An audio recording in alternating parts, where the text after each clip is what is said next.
What is up, fanboys and fangirls? What the hell am I saying that for? Well, look at that. It's a live stream. What is up, wrestling fans?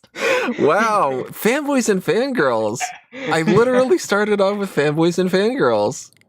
Ah, okay. Well, we're live. You can't edit that. So, what's up, wrestling fans? Welcome to another live edition of the Smark Out Moment Smack Talk podcast. It's the Q4 Mailbag, where we can answer questions about Fanboys Anonymous content. I guess I don't know. We are just gonna do our usual stuff here. The mailbag is kind of free flowing, and we have no set time when we're going to end this. We were planning on starting it 12 minutes ago, but YouTube changed some of the live chat stuff. We ended up going live a little bit earlier for no reason.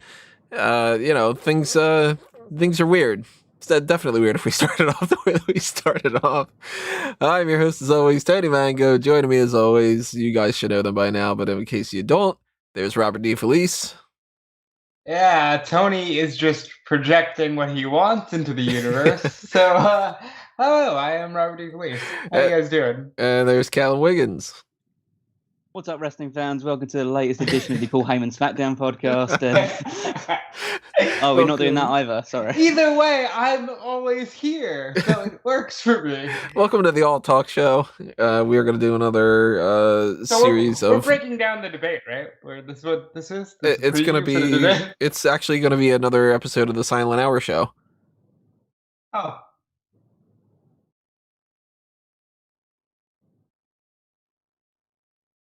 Really going to tease them like that? Yeah, I was.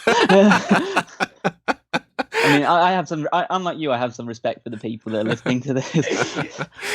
I have respect. I respect them enough that I tease because I love. That's what I say all the time. That's right. So we've got. We have this all set up kind of weird. So I'm sure people aren't funneling in all that much, especially on like 3:00 on a Wednesday afternoon. People got work and everything. But I think we got a couple people maybe tuning in. If you do, tune in live. Say hi. I'm going to type in the chat. Hey there, everyone.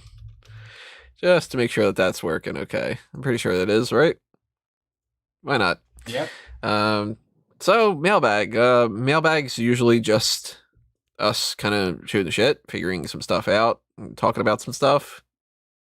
Nothing really like dead set that we need to talk about, and we don't even need to talk about wrestling stuff. It could just be whatever. So if you're in the live chat, or if you get a chance to tweet at something, or you get a part of any of that kind of stuff, then send in some kind of questions. It could be something completely unrelated to wrestling, or it could be a wrestling related thing. It could just kind of be, hey, what are you up to today? Or there's a whole variety of different things that you can take part in. So I guess while we're getting started here, and I'm trying to get my my post up on the website, we can just sort of start off with something as simple as that. Like, what are you guys up to today? Anything special going on? It's Wednesday. I'm working, and you guys know the gist of what I do on Wednesdays. So I'll toss this one over to Callum, who has a life. It's pretty good at the moment. I've just downloaded FIFA, the new FIFA game, so that's going to be occupying my attention for, I assume, a couple of months before I get bored of it and move on. But this first FIFA game that I've actually bought for about 3 years, because I just avoided it for ages because it never changed. But after 3 years, it doesn't matter that it hasn't changed because you haven't played it for 3 years. So that's the way that I work around it. So is that pretty much the same as the other types of ones, like the Madden games and all that, where it's literally the same game except they just update the roster of the people? Yeah, pretty much. That's that's been the case for probably about 10 years at this point on the FIFA side of things. They sometimes add new game modes, sometimes players' ratings go up and down. That's about it, really. Everything else is either good or it's bad, and it never changes. So, the only FIFA game I've ever played is 98. And wow. That's a great game. It changed a bit since then. I mean, I'd hope so. I had hope in the last 20 years it's changed. But I always hear good things about FIFA. it's one of those games that you go back. It's not one of those games that you're like going to sit down, devote hours and hours each day to, or anything like that, or like big arcing story games and stuff like that. But it's like the game that you go to when you just have a bit of free time and you've got like half an hour, so you'll play a couple of games, move on, that sort of thing.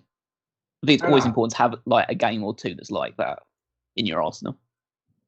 Anything good like a team manager mode? I don't know what they do. They have a career mode and stuff like that, but it's not as in depth as the actual like Football Manager style games that you can get out there. It's not as in depth as whenever I do like venture into Madden every now and again. It's not as in depth as their roster modes and stuff like that. Right on. Never been a fan of a lot of those games. I did like NFL Blitz back in the day. I love Blitz. That was a bit like more of like a fun arcadey one, wasn't it? Yes. Yeah, I mean, you could have like the focus I focused more on was just like tackling people in the snow and like sliding around. No, but, we had a football game that was similar to that when I was growing up called a Red Card. And essentially it was the same as, well, it was essentially just a traditional soccer style game, but you could just have the most dangerous, reckless tackles as possible, and you wouldn't get sent off for them. Like so you just do high kicks to people. No, it was just the idea like you'd have to do something. You'd have to pretty much murder someone to get a red card in that one, because you could do like jumping karate kicks to the face and stuff like that, and that was totally legal and things like that. So that was a lot of fun. And then you played games against dolphins. It was amazing. Grimshot mentioning NBA Jam. I got my fiance in the chat saying yay. So cute. NBA Jam is fantastic, and we need more like it. They did NBA 2K Playgrounds, but much like WWE 2K Battlegrounds, it's all fluff and no soul. I want the soul. It's not the same as WWE All Stars then. No, it's not. It's fine. I actually think it's better suited towards casual fans who know nothing about wrestling, or maybe even nothing about video games and how broken they can be. But it's a broken game. Again, damn it, 2K. I just want to have a good time. I remember the hockey game I used to play a lot. The like variation of NFL Blitz was NHL Hits, and that one had kind of a focus on like fighting people a little bit. Not quite like the ability to drop kick everybody and everything, but it's a fun game. Those are like that. I've never once played Madden. Actually, no, I played Madden once at a friend's house, and I was just like, you know what? I don't really care. This isn't really fun. And, I've never been a football guy or any of the like real sports, but I've never even liked the WWE games. The only ones that I liked were the ones that were more arcade style. And even then I wasn't the biggest fan of them, but they don't feel right.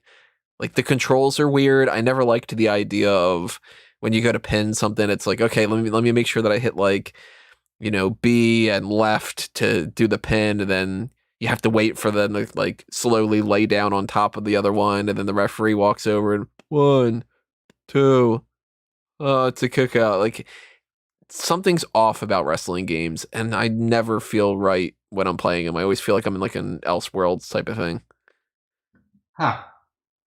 I think more recently the games have taken a turn because they're trying to be more simulation based and serious, but I definitely had many good wrestling games over the years.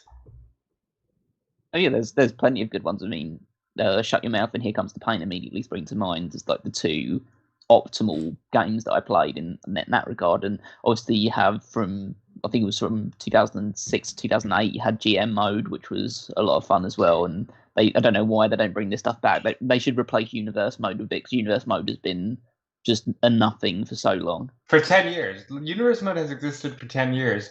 But just to go back to Tony real quick, I think his problem is when he was probably at the prime age for this, the main games were like Raw on the Super Nintendo and maybe Warzone. Yeah, Warzone for N64 was one of the main ones that I had played back in the day. But I had like the WrestleMania arcade game. I remember playing the really, really old NES, I think it was, game with Hulk Hogan as like the cover. I remember playing that over a friend's house and being, of course, like, oh my God, it's Hulk Hogan in a video game, that kind of thing. Yeah, I've never been like crazy fond of the Nintendo titles. I do enjoy Super Nintendo and upward, but the NES stuff never clicked with me. That's not good. It's not. So, back in the day, it was like, oh wow, this is amazing. Space Invaders. It almost looks like it's an alien spaceship. It's just a couple of dots. Caroline's in the chat asking if we play a VR wrestling game. I feel like that would be so overly complicated that it just wouldn't even be remotely fun. I would try it, but I got a feeling I'd get a headache. I would love if you were to just have the wrestling VR game and you're playing with someone else and you're calling spots to each other while you're working. That'd be pretty hilarious. What if like headlock drop down? And like you end up getting the character that you didn't want, and it's one of the people from the catering crew. So your level is to sit back and be told that creative has nothing for you. It's a very realistic experience. Right. You just put the VR headset on and you're the referee all of a sudden, or you're just like you're Paul Heyman on the outside and you just don't have any real influence into the entire thing. Right. Or you're just referee you're just about to get bumped by Big Show or something. You put it in there, you lock in your character, you're like, oh, I'm gonna play as like Mojo Rawley or something, and then they're like, congratulations, you're in Retribution. Never mind, creatives changed their mind, so you can sit back and we'll figure something out for you. And you just like you look around left and right, and it's the backstage area, so you're around all like the production truck equipment. And you hear wrestling stuff happening in the background. Like you hear the bell go off and you hear like the mat get smacked down when somebody's doing some kind of like body slams and whatever. And you're just sitting there kind of like twiddling your thumbs, your feet dangling off the edge of one of these things. And you see a couple people go by. It's like, oh, it's Kevin Owens. What's up, Kev? And he's like, hey. They just do that for like a whole level. And it's like, congratulations, you got your paycheck for today. Come back again next week. God, I really hope this isn't what AEW is planning for their video game. It might be. I don't know. But then again, that would just be AEW Dark, and you just give me the jobber that gets his ass whooped every single week. You can play as Captain Sean Dean. Yeah. Getting thrown around by Big Will Hobbs every single week. Yeah. She brings up the idea that you have to go through the stink face. Oof. I don't think I'd like that. I grew up in the age where we were younger, so all of my cousins were always trying to do that. Move to people. Just put their bare ass in your face. It's all wrong. I got just out of watching wrestling with my friends when that was like becoming a thing. So instead, we just did the whole, let me put the sharpshooter on you. Let me put you in the figure four. Ow, fuck, that hurt. Like, yeah, the sharpshooter was my go-to on my brother and stuff like that. That and the Walls of Jericho. Because they just look like they're painful. I also just laughed out at Grimshot in the chat saying that you should be a cameraman in the game and you just get a call from Kevin Dunn just to shake your controller as fast as you possibly can in all different directions. Or maybe you get like a special unlocked achievement thing where it's like, all right, everybody, all right, remember, number 3 is AJ Styles. Get ready, cut the Roman. or it's just a case of like you get to be a commentator instead and it's just Vince McMahon screaming into your headset constantly for an hour. God damn it, plug that. Tell that story. Don't use that word. God damn it. Some parts. Stop acting like a fucking doll. Oh my god, oh, what a world. No, it wasn't believable at all. What the fuck is wrong with you? Caroline asks if your friends were doing the stink face to you, bare ass.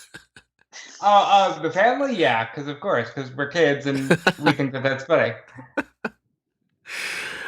Anybody in this live chat, anybody who is not in the live chat, drop your comments below. Tell us your thoughts on things. If you weren't able to send in some questions ahead of time or take advantage of the live chat, then, send some things afterward. Or, just remember that there's another mailbag coming up in another couple of months or so at the Q1 mailbag, whenever we do that in January.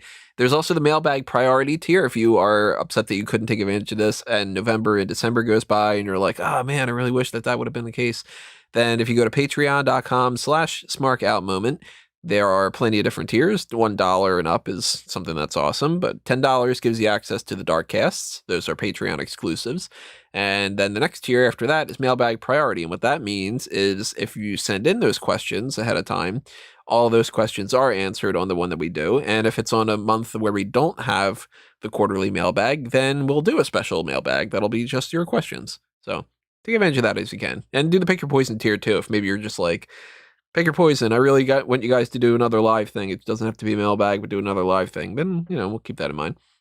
But like with anything else, drop your comments below. You should be on YouTube, at least for this. That's the whole live stream is happening there. If you're there, hit the subscribe button if you haven't done that. Hit the like button as well. Hit the applause button if you feel so inclined to do that. Hit the join button if you want to be part of the membership side of things.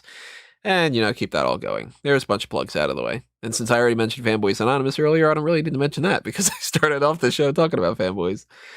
So, yeah, fanboysanonymous.com. Go there and let us do a live thing there. That'd be kind of fun to talk about some other stuff. But we can talk about stuff like that here, too. So maybe if you're like, let's talk about movies, why not? I watched Harley Quinn yesterday. Yeah, you tried to watch, you successfully watched Birds of Prey. No, I got through the movie this time. I did it. It ended. I gave it 2 stars. I let go of a lot of the anger that I was feeling at the beginning of the film and just decided to watch along, kind of like I do with wrestling every Monday and Friday night. And look at that. When Birds of Prey was happening in the movies, I was like, oh man, I want this to be over with. Kind of like I am with the wrestling thing. So it works, Let's go to a question that was sent in ahead of time. How do you think we will be a year from now in terms of having fans in arenas and stadiums going back to normal? How will AEW and WWE be? Essentially, when do you see WWE traveling to different cities like they were before? Actually, today, more news came out about that, where Florida is like, hey, you know how we're doing a piss poor job at this? Let's make it even worse. They're going to have full attendance pretty soon. Specifically, Miami Dolphins got the go-ahead for 65,000 fans. 65,000 people going to pack into the thing. Come on. Yep. But here's the thing, folks. That means WrestleMania is definitely happening at Raymond James Stadium in Tampa, Florida. Yeah. That is what that means. Unless this fails absolutely catastrophically. You are very right. Unless everybody gets sick out the gate. I mean, if this does carries on for long enough, they might not be a Florida to host WrestleMania at this point. So. No, Callum's got a point. Mm-hmm. Yeah, I mean, you said if this fails catastrophically. When this fails catastrophically. Yeah. I was being a little bit too optimistic there. In terms of like the actual question, in terms of like when do you think we'll be a year from now? Well, it's like asking us, well, what's the weather going to be like on April 21st, 2022 or something like that? It's like, I can take a stab at it, and if I get it right, I seem like a genius, but it's not really going to... We don't know what the state of the world is going to be like at that point in time. The world might be dead by that point in time, for all we know, at this rate. It's kind of funny. You're not in America, but we may be heading to your neck of the woods, Callum, after this election. A friend of mine, 2 years ago or something, he and I were just chatting one day. We were at Daze's, and I said something along the lines of, on March 8th, it could snow. And he literally was like, I'm going to write that down and see what happens. And on March 8th, it ended up snowing. And he was like, dude, you got it right. Oh my God. And he was just kind of like, what happened? And I'm like, what are you talking about? And he's like, remember when you said that? I'm like, no. Oh, boy. He's like, anytime somebody says something like that, I always write it down. And he's like, holy crap, like you actually got it right. It snowed today. We're like, all right, well, do I win something? Like, do I get some kind of prize money or whatever? Still waiting on that, Brett. So. Jesus. But it is people. I mean, DJA in the chat makes a good point about the fact that he'd fear going to a WrestleMania with that many people next year. Oh, I don't know whether he's saying he's fear going to. It's the idea of just because WrestleMania can have that capacity in Florida now doesn't necessarily mean they will have that capacity. But I imagine there are at least 60 to 80,000 idiots living in the state of Florida or in and around it that would go to that sort of thing. Well, you know what? Like WrestleMania every year, we get people that travel all over the place to go there. We're going to get people that aren't from Florida going there. Then they're going to take things back to whatever states that they're a part of too. So it's going to be a mess. I mean, you got to just hope that for some, I don't know if you want to call it a miracle, if you want to call it a conspiracy theory or whatever like that. But all right, I don't know if I should go down the full conspiracy theory well here, but I think it's a little too. Who did? Bush did 9/11, right, Tony? Well, I mean, there is a record. If you're not going to go in the full conspiracy theory, I will in every single direction. There is footage of him saying only a wartime president gets remembered. Before that, but it's there. I think it's a little weird that we've got a census thing going on, and we've got an election, and there happens to be a bad economy, and we end up having a pandemic that gets worse, and it seems like people are purposely kind of like dragging it out and whatever. It wouldn't shock me if come November after the election, it ends up being like, look at this, we've got a miracle cure, and now it's whatever. If the quote unquote right people who end up having control out of all that kind of stuff, which they all do because they're all just crooks. If they end up like, kind of pulling something out like that, it's like, look at that. It was all like a storyline essentially for the election. Well, diving down a bit more down a conspiracy theory rabbit hole, how much do you reckon of WWE's major profits from the past quarter went into fueling this decision for Florida to allow stadiums to have this many people in? Well, a couple people that got released. I would assume. A couple people's worth, yeah. So there goes Curtis Axel's thing or something. Kurt Hawkins' former wages went into the Commissioner of Florida's back pocket there. Right. I wouldn't be surprised at all if that was the case. I mean, that's not even a conspiracy at this point. That's just like fact. It's way too like. I mean, we do know that Linda McMahon paid Florida the day before they were like, yeah, we're gonna let WWE continue doing their thing. They're essential. Yeah, it's just a fact. So I'm sure that's come out with the way that is, and that's not good. But then again, anybody surprised?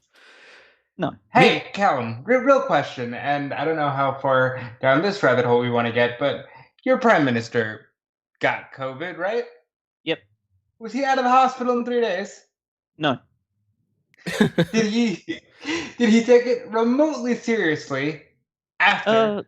I mean, there was it's hard to say whether he was taking it seriously or not, or anything like that. He seemed to care about it while he had it, at the very least. Oh, so you're still doing better than us. I mean, it's all relative, I guess. Did there happen to be any kind of a debate that he would have avoided by getting COVID? No, unfortunately, by that point, he'd already been firmly elected as the prime minister for the next 5 fucking years. Jesus. So there's no reason to not do anything but sit back and relax. And no, well, the only hope is the fact that he's having an affair with from his soon-to-be wife. So, which is not being recorded just because he's got an injunction on it, but everyone knows that's the case anyway. But it's just it's one of those things that you're not officially allowed to say in the tabloid newspapers and stuff like that. But everyone knows this, so we just go on about it anyway. So yeah, but maybe that will bring him down. But to be fair, he survived.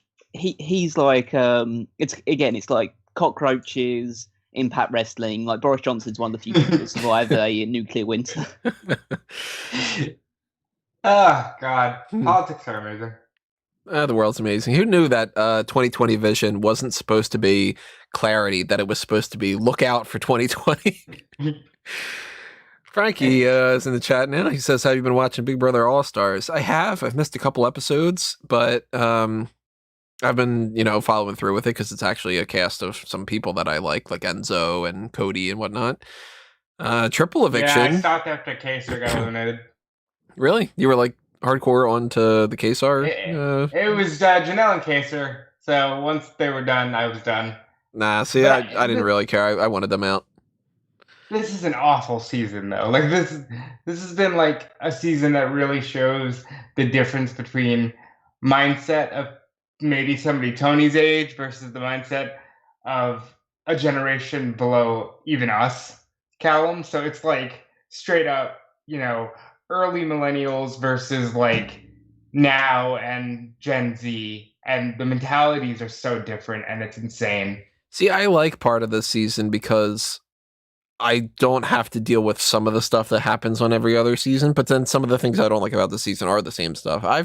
The show's been pretty awful for 10 years, and that's just the producers and everybody that's how many costumes can we throw somebody into? That'd be fun, wouldn't it be? And this challenge is going to be, the tilt-a-whirl, whatever, and you're all going to dress up as teacups, and it's like that nonsense I can't stand. But I like when there's things like this triple eviction week that they just did. I think that was the first triple eviction week that they had ever done, and you've got people throwing other people's names under the bus, and they're just mid-show going with I'm gonna vote out Nicole, and then Nicole stays, and they're like, Nicole, I didn't mean to vote you out. Like, that kind of thing. Like, I love when that kind of shit happens. So, if we get Enzo and Cody in the final two, for instance, then I'm all for it. Not a big fan of Memphis this season. I liked him a lot his last time. Not really liking him this time. A lot of people are hating this season. I don't hate it as much, but then again, it all depends on the cast and everything too. So if the next season we get the typical, here's the angry black woman stereotype, and here's the sassy gay guy stereotype, and then here's the dumb jock from the South, white guy, Southerner type of stereotype, and here's they hit the same beats every time, and that gets boring. I'd rather see here's like the super intelligent 18-year-old, and here's the an old woman instead of an old man. It's usually an old man. I don't remember if they ever had like an older woman on the show, for instance. Change it up a little bit. Why not? My sister was a wreck when Janelle went home. Yeah, Janelle's super popular, but I had seen her on like 3. We don't have those reactions because some people treat this like it's their fucking lives, and for us, it's just we'll maybe put this on, and then we turn it off, and our anger for that is reserved for like wrestling, Well, I've been watching it since the first season. I only missed 3 seasons. I missed the 6th, and I missed that was the first one with Kaser, and I missed the celebrity one because I didn't like any of the celebrities. They weren't celebrities. It was like, this person was on an episode of Real Housewives of whatever type of thing, and I'm like, I don't know that person. I know Caroline Wood, but like that kind of stuff, like I don't get into that. And then there was another season, just a random one that was the one that everything was on like the paywall. I didn't watch that one because I wasn't going to pay for it. A lot of that's still the case. Like a lot of the feeds and stuff, yeah, are all on CBS All Access, and it's ridiculous. That would be the season that you would watch, sweetie. You would watch because that's the one she likes, the UK one that had Tiffany Pollard on it. Never seen a full season of the UK side of things. Huh. You're not missing anything. Yeah. Are you a reality show guy, Callum? I can't imagine so, but no. You never know. I do. I guess you class like Hell's Kitchen as a reality. Yeah, it's a reality show. As a reality show. Yeah, I used to binge that quite a lot. But to be fair, it's got Gordon Ramsay in it, and that kind of like holds it. If you've got kind of a figurehead that you're just kind of just intrigued by, then you can carry it the whole way through, essentially. I think that they might come and go. They might technically classify that as a reality competition show. It might be a distinction. They might do that now. What more like a like American Idol or something like that? Right, yeah, because it is people competing and trying to win prizes and stuff, instead of something like the Kardashians where it's just them trying to compete about who's a terrible person or whatever they do on that show. I don't know. I don't watch that garbage. But let's go to another question here, sent in ahead of time. Which run of Bobby Lashley's did you like better in WWE? The first one from 05 to 07, and the second one 2018 to present. So, I think had it stopped after the Leo Rush stuff, I would have said 05 to 07. But right now, yeah, he is on a fucking roll. So I might have to say this run, if only because of the stuff with the Hurt Business.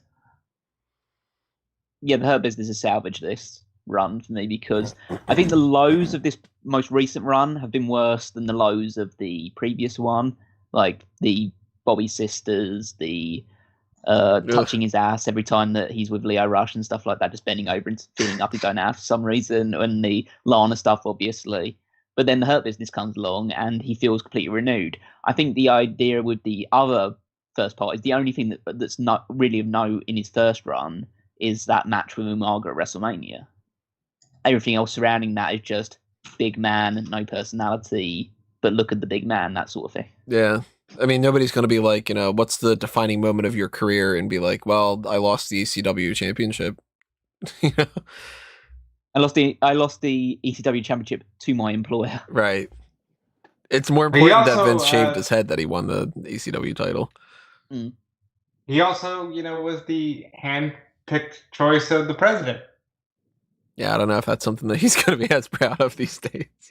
He was up until he stopped talking about that recently. I wonder why. Let's get one in the chat. Grim says, you guys doing a draft predictions video? If not, what would be your top 2 picks to go from Raw and SmackDown, vice versa? Who do you think is going to be called up to NXT? I figured we would incorporate that into this a little bit because we are going to get some of the draft on Friday and then the rest of it on the Monday Night Raw following that. And I don't know if they're going to do the same thing that they did last time where they did like supplemental picks on Saturday, Sunday, whatever that was. They will, because we always have to be working. Yeah, I mean, how many times have we been like, hey, there shouldn't be anything happening today because it's a pay-per-view and we have all the matches scheduled. Oh, look at that. The Bump decided that they're going to add this match. And oh, look at that. They decided on Twitter that they were going to say to go to Instagram to find out about how they posted a new Facebook Live thing. But like, they kind of do that garbage. So I'm sure we'll get like, I'll be checking a whole bunch of stuff. You'll be checking a whole bunch of stuff. And we're going to be like, did you see that the one thing on the WWE on Fox Twitter account confirmed this one trade and whatever? And they'll make it. Yeah, it'll be like, Bianca Belair back to NXT. When you find that out on 6:56 p.m. on a Saturday, like. Yeah, and where did you find that out on? Oh, on WWE Now Ahura or whatever. They do that kind of stuff. But trade wise, I mean, let's just kind of spit out some ideas here. You guys think the Garganos are going up? I want to say no because they don't want to leave NXT, but there's also nothing for them to do, so they should. But I'm going to say no because that's what my brand says. I don't want them to go up just because it's rather the devil you know than the devil you don't know. Or actually, it's the devil you know as well. I mean, the devil you know that can just like squash you into absolute oblivion.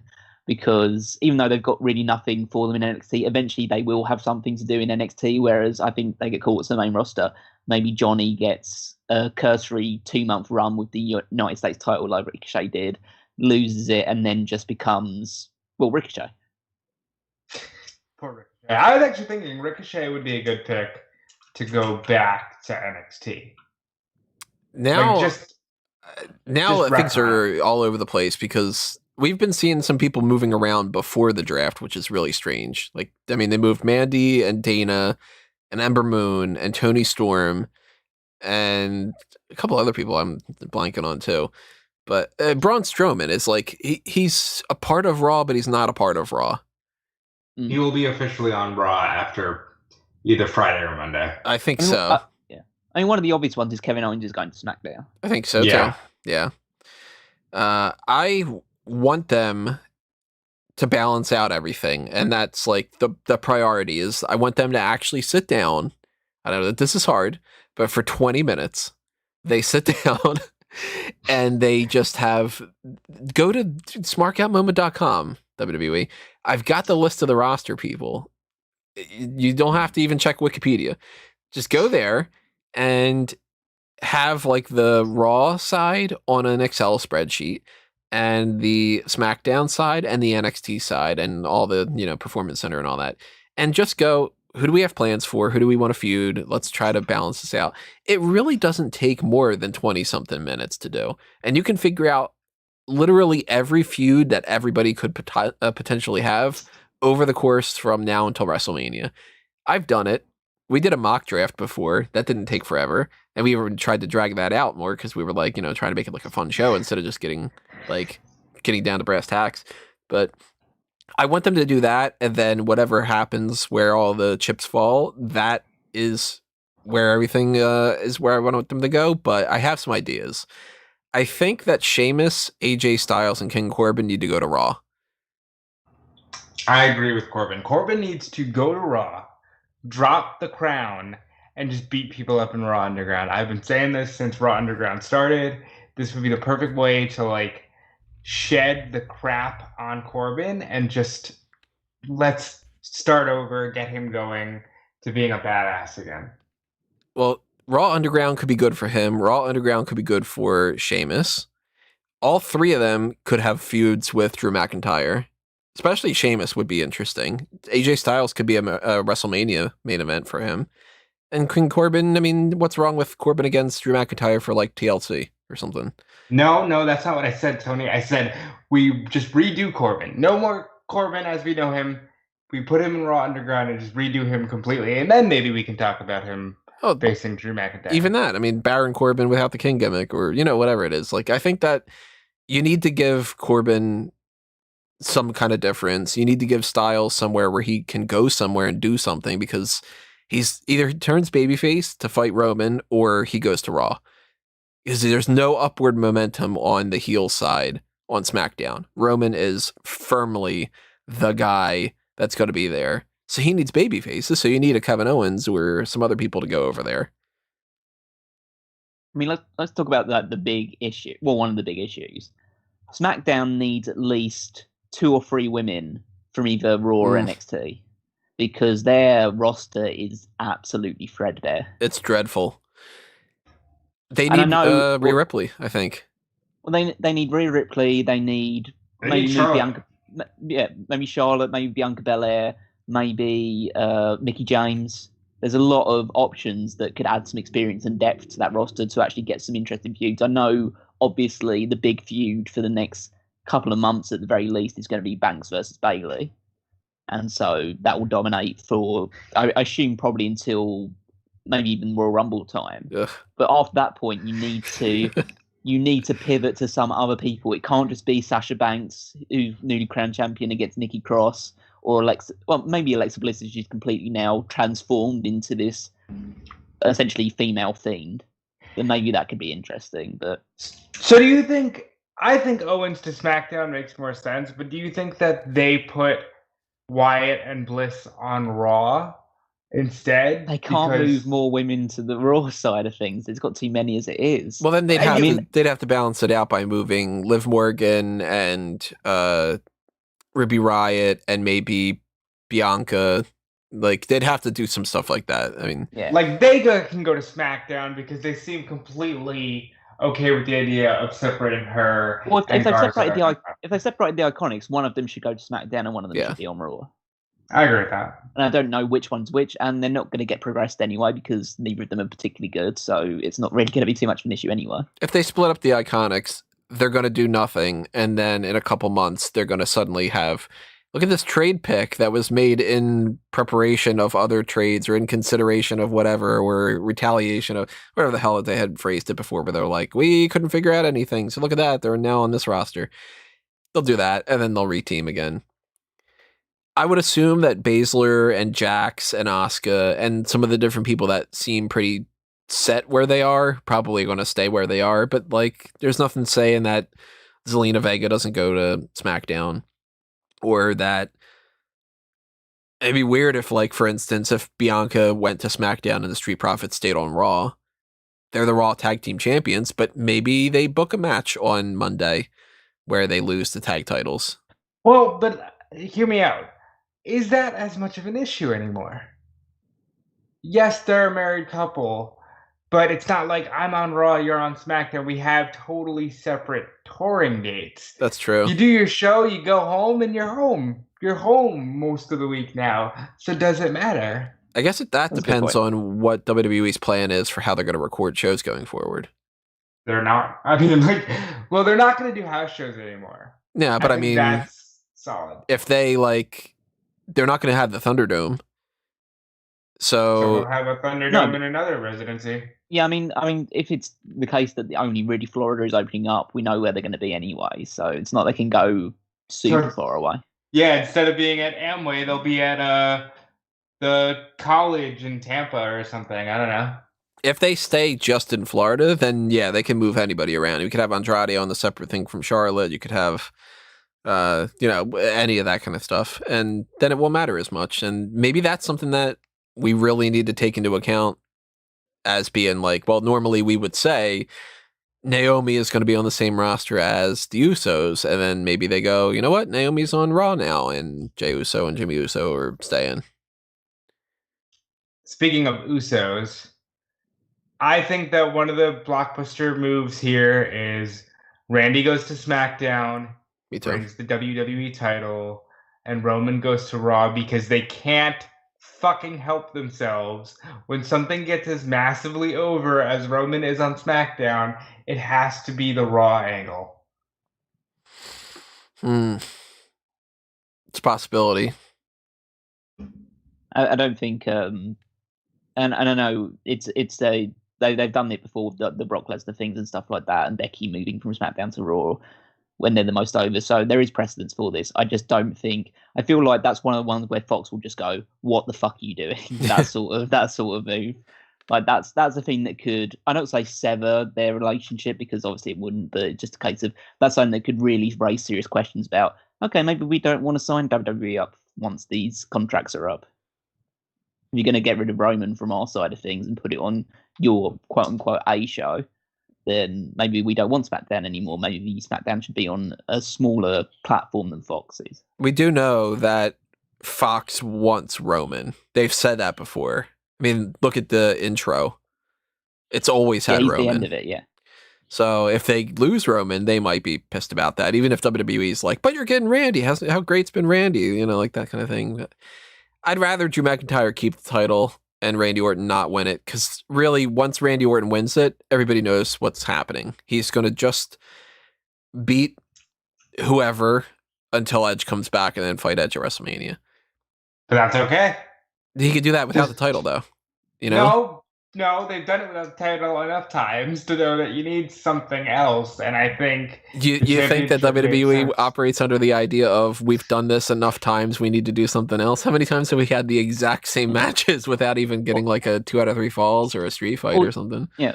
Also, really going back to the situation where we're going to be putting the title on a part-timer whose prime was about a decade or so ago. The only exception I'll say here is that Edge, his mentality towards wrestling is different than Lesnar's. His mentality towards wrestling is different than The Rock. Edge wants to do wrestling first and foremost. So I think it'll be a different part-time run than that of the ones we've seen before. Who would Randy Orton even feud with, though? Otis. You could actually, that could be one of the things where he does try and cash in. Like you can, because we've always said you can't see him cashing in on Roman. But he's Randy not cashing in on Roman. But Randy is someone he could cash in on. So you got Otis, you got Kevin Owens. Big E. It's probably a big E. Jeff Hardy. Yeah, that could be a thing. Go back to the Randy Orton Jeff Hardy feud of 2008. Like it's just like WWE just does reruns. It's just like, why don't we just show videos of 2008 WWE and stuff like that? Because that's all that seems to be going on at this point. It's only it's the same people being pushed over and over again from back then. Well, I just got you to WrestleMania, and hey, if you want to, you can run back Jeff Hardy and Edge, and we can go like 20 years. Let's just do it. Just do it. You know, nobody's watching wrestling for the modern stars. We know where the money is. Just run back the hits. Well, I mean, if we get, for instance, Roman goes over to Raw, we know what's happening at Hell in a Cell. Right. Then it's just, okay, Randy Orton beats Drew McIntyre, then, you know. That didn't stop him last year when they had The Fiend went over to SmackDown and Brock went over to Raw, and it was just like, what are you doing? You're telegraphing the results of Super Showdown or Crown Jewel or whatever it was. Let's kind of put a pin in that a little bit, though, because we don't know what's going to happen. Of course, we're going to do our first impressions on the hot tags after SmackDown, and then after all the whole draft stuff is sorted out, then we're going to do another thing where we're going to actually review the whole draft as our main event for next week. So let's go to another question here. Do you think that people like Marcus Corbin, Elijah Burke, Chris Masters, and Mr. Kennedy could have been bigger stars in WWE? Who did this question? This is Brendan. All right, Brendan. So, yes, and yes. But I think that they all reached kind of the peak of where they were going to go, except for Marcus Corbin. Yeah, I always thought he could be a big deal because I watched him in TNA. Masters, was one of those guys who, when he first came in and was on all the stuff and looked insane, I thought he was going to be an immediate main eventer.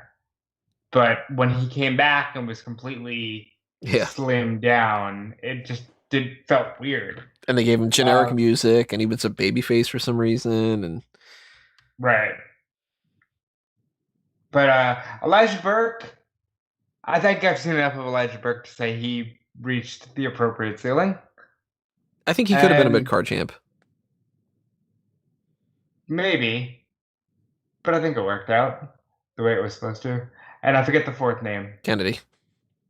Oh, Jesus. So maybe Callum is like me in that we were like brainwashed into legitimately thinking Kennedy was a great wrestler and a huge star on the rise. Because I thought he was going to be the biggest thing ever.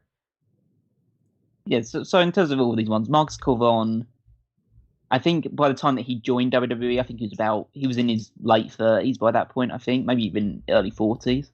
So he'd kind of, I mean, obviously nowadays that's like prime age to be a WWE wrestler, but at that point, maybe that was just a bit too old for him to really start and get going. And like by the time he'd left WWE, he was out of wrestling for good anyway. So maybe it was just for the best that he didn't really kick on and develop that much. Elijah Burke in TNA showed a lot more character and personality than he did in WWE. So I think out of the four of them, he's the one I think is the biggest missed opportunity they had, because he had a lot of charisma that they didn't tap into. Chris Masters was just a body. And for a while that was good enough. But once you actually get to the point where you're trying to build feuds around him and stuff like that, if he's got no real personality or emphasis around the fact, besides the fact of look at the size of my muscles, then there's really not much you can do with that. Mr. Kennedy, again, like Rob says, it's like someone who looked like he was about to break through on multiple occasions. But in hindsight, looking back, he wasn't that good. He was great on the microphone. He had a lot of charisma, and that's to his credit. But in the ring, he was pretty sloppy. Yeah. And a lot of his moves weren't that impressive, and he injured people, and he got injured. So I think that even though Kennedy could have been a bigger star in WWE, and maybe should have been a bigger star in WWE based on the reaction he got more than anything else, I think it was for the best that he didn't. I think it's strange that his Money in the Bank thing didn't work out, because it's almost like the universe was like, nah. I mean, it did work out. It gave us a long-term feud between Edge and The Undertaker. But that whole detour is weird, because he gets injured just enough to not win the championship, and immediately after that becomes like, okay, well, now it's on Edge. Then it's like, actually, he's kind of fine. It's almost like it was like this purposeful roadblock that stopped him from doing that. Because I think if he would have won that world title, people would refer to him differently, and his career would have gone differently. It might have gone, just right down the crapper, but he would have been a former world champion. It would, like, Kali's a former world champion. Jinder Mahal is a former world champion. Once you win that, you always have won that in the past, and you could always win it again in the future. So he could have potentially bounced back, and he could have done something else. They could have looked at him differently and been like, you know what, maybe we'll keep him around a little bit longer because he is a former world champion. Like, they kind of worked themselves in that way, but it didn't work out. And I think that Kennedy, once the dust settled, everybody was kind of like, you know what, maybe he wasn't the next Stone Cold. Maybe that was mostly just that he was a good talker, which I'd love to see him back in WWE as a manager or as an announcer. I mean, MVP was a guy that I wrote off a few years ago. I was like, oh, he would have been great because he came in really strong. I mean, both of those guys, they fought Kane and The Undertaker, and they were having these matches that made them seem like they're a big deal. But MVP's come back, and I think he's having the best run of his career. So who knows what the future holds for Kennedy? I think it's a little too late, but you never know. Is he still in NWA? No. Well, no one's really NWA doesn't kind of exist right now, but he was doing some boxing ring announcing. So he really took to that microphone. He's good for that. That's like what I'm mean. Like, he could be a really good announcer if they wanted to. Like, I'm not a big fan of Alicia Taylor, for instance. She's not like awful or anything, but she just doesn't really do anything special. Put Kennedy down there for NXT. Like he has the booming voice for it. He'd be cool with that. Yeah. If he wants to, of course. Maybe he doesn't want to. Let's get to another question here. Were you a fan of Sheamus's babyface world title run? Out of his 4 world title reigns, which one did you enjoy the first? Enjoy the most? Absolutely not. Sheamus as a babyface was one of the characters throughout the years that I just hated so much. He just felt like he was shoved down our throats more than a John Cena, more than even a Roman. Sheamus in like 2012, 2013 was obnoxious.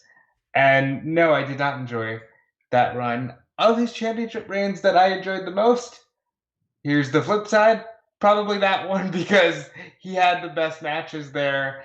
And I think that's the best they've ever done with him. But I just did not like seeing that character. So in terms of the babyface run, it doesn't really fit. It didn't really fit with Sheamus just because of the character that he was. And yeah, so I can't say it was a good run. It was his best run as a world champion, because I think it was during that run that I started to appreciate Sheamus as a worker. Because prior to that, he just seems like a guy, and just another one of those big guys that they overpushed early on and would just fade away eventually. Like, okay, he gave him the WWE title a couple of times, but he's just because he's like a big guy and he's Triple H's training buddy. Of course, that's why you've given him the title. But then he actually shows like that match at Extreme Rules with Daniel Bryan is still probably the best match of Sheamus's career so far, or at least like on a one-on-one capacity in WWE. That 4-way with him, Orton, Jericho, and Del Rio, great match. Yeah, so at this point in his career, and with the World Championship, he was probably. I mean, he's a great worker now, and that's the point where people got to see it more in action. I think that he got the last really great feud out of the Big Show's career as well. Absolutely, that's the match I think of when I say that was probably his best run, because those Big Show matches were so good and way better than they had any right to be. I don't remember. I'm just like, how like your computer defrags things? I've done that with a lot of that wrestling in that era, where I'm just sort of like, I know that Rio and Sheamus fought each other like 900 times, and I got rid of a lot of things that were around that. But I don't like Sheamus as a babyface. He's a much, much better heel. I hope that he never goes babyface until like maybe the tail end of his career. Then I don't know. Then maybe he has. I mean, it kind of depends too on his opponents. I think that he's got some feuds left in him that they haven't tapped into that could be fun, like Sheamus versus Braun Strowman. I think could be good. They haven't done that yet. Nope, not really. I do think that he could have a good feud with King Corbin or Baron Corbin or whatever direction you want to go with. And I think in that scenario, Sheamus has to be the babyface. But the Braun Strowman thing, I think I'd rather go Sheamus as the heel. He'd be good in Raw Underground. Yeah, I think that he could have some fun stuff going on there. I do think that Sheamus as a heel could be really good to feud with Drew McIntyre. That's all kind of relative. Maybe there are some babyface things left in him. I don't know. And I do want to see him win the Intercontinental Championship. I know he said that that's one of his goals. I want him to win it. We'll see. Go to some other questions that we got. Who are your favorite? Oh, sorry. What's that? I just want to say one answer one in the chat, which was from Grimmy Shot saying, "Do you think we'll see Keith Lee have a clean finish on TV on a TV match in 2020?" God, I hope so. No. I'll tell you right now. He definitely won't get it if it's with Braun Strowman, because I imagine it will just be a load of matches where they either.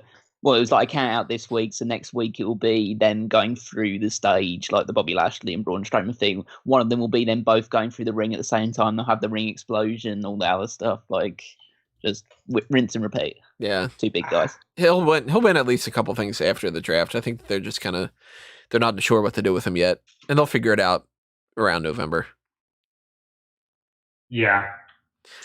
Who are your favorite good bad guys? Mr. Freeze mainly is just trying to save his wife's life. I can make a case for 85% of Disney villains, and of course Team Rocket, who gave an actor ditto confidence, and when Ash found them, attacked and didn't ask questions. I'm blanking on the Team Rocket thing. It was an episode of I don't remember it vividly, but like I believe there was an episode where there was a Ditto that couldn't fully shapeshift into other Pokemon. Like it always kept the Ditto face because it didn't have any confidence in itself, and Team Rocket helped it regain the confidence, and so it could transform into other Pokemon fully. But then Ash just turned up, and because he saw Team Rocket, he just had Pikachu electrocute them, and they went flying away, even though they'd helped the Ditto. They were the good guys in that episode, because it's Team Rocket, they have to suffer. See, I didn't remember the Team Rocket stuff. I remember Ditto having just two little dots in the little face, because Ditto is awesome and adorable. But I didn't remember the Team Rocket stuff. This is a question from Peter. Peter brings up Mr. Freeze. Mr. Freeze's story, amazing. Very sympathetic. A very sympathetic like villain. Yeah, I mean, when you look back on the comics before Bruce Timm's animated series and you see the Mr. Freeze character, what it originally was, it is awful. It's Mr. Zero or Dr. Zero. I forget which one it is. Mr. Zero. Mr. Zero. And it's like Lex Luthor, essentially, in this, like the way that they used to draw people too, everybody looked like they were in their like mid-50s. So nobody looks like a threat. It's this balding old dude with this wrinkly skin and this crappy jumpsuit with this like dome on his head. And he's just kind of like, haha, I've got like a pistol and it's gonna, freeze you. And they drew it the way that it looks like snow's coming out of it. It's terrible. And then you get to the animated series and he's got that voice where he's just like, a winter is the coldest damnation of everyone's. It's just like, man, this guy's awesome. He's got this cool like mech suit kind of thing going on. Tragic story, which is there's 3 good ways to tell Mr. Freeze, and this is spoiling a little bit of my. Don't you dare say Arnie. No, I mean that's a different level of good. That one's just flat out cool. I still want to do a fanboys like some kind of a live viewing party fan tracks of Batman and Robin at some point. Amazing. What's up, fanboys and fangirls? But now to me, this is going to spoil a little bit of my Batman blueprint. I think that there's 3 Mr. Freeze storylines. One is the typical Mr. Freeze one. He has this whole tragic backstory. He tries to rob a bunch of places to fund his research to cure his wife. Batman realizes what's going on. Batman's like, hey, all right, well, you're not really that bad of a guy. So let me help fund your research. You look into this a little bit. Mr. Freeze goes to jail, but he could still work on it. That could be the end of his story. But I always thought that there's 2 more stories that are interesting to tell. One of them is, and I think that they did this in the animated series. They might have even done it in the games too. I'm not entirely sure what I remember it from, but I do remember some other place did it. I didn't make it up. Where other criminals force him to do more bad stuff because he's like had Nora held at ransom. So it's like, okay, we're going to kidnap Mr. Freeze's wife because we need Mr. Freeze to go steal these things and whatever and to fight Batman. So Batman's like, well, crap, you're doing something bad again. What the hell? And he's like, well, I got to because they've got my wife. I think that's a good story. And that's in the Arkham story. That's the Arkham one? Okay. Yeah. It might have been the animated series too. I'm not entirely sure. But then I think that the way to wrap up his story is full-blown good, where it's just like he is helping figure stuff out with like how to slow down the Joker toxin or how to undo I was going to say Mr. Freeze, Dr. Crane's serum, or, I think that that's how you end the Mr. Freeze story. Like he has to be a good guy at the end because he's a good guy. He's just doing some bad stuff. So he's an amazing, good, bad guy. Love that character. Underrated. Very cool. Chill out. Yeah, I agree. Damn it. Don't even stop. There's nobody that you can put above Mr. Freeze, in my opinion. I'm sure there's a lot of other good bad guys. If I look at my my movie list or something, I've been trying to. There are plenty. Like I had a few picked up. I mean, I like Team Rocket. They're just like goofy.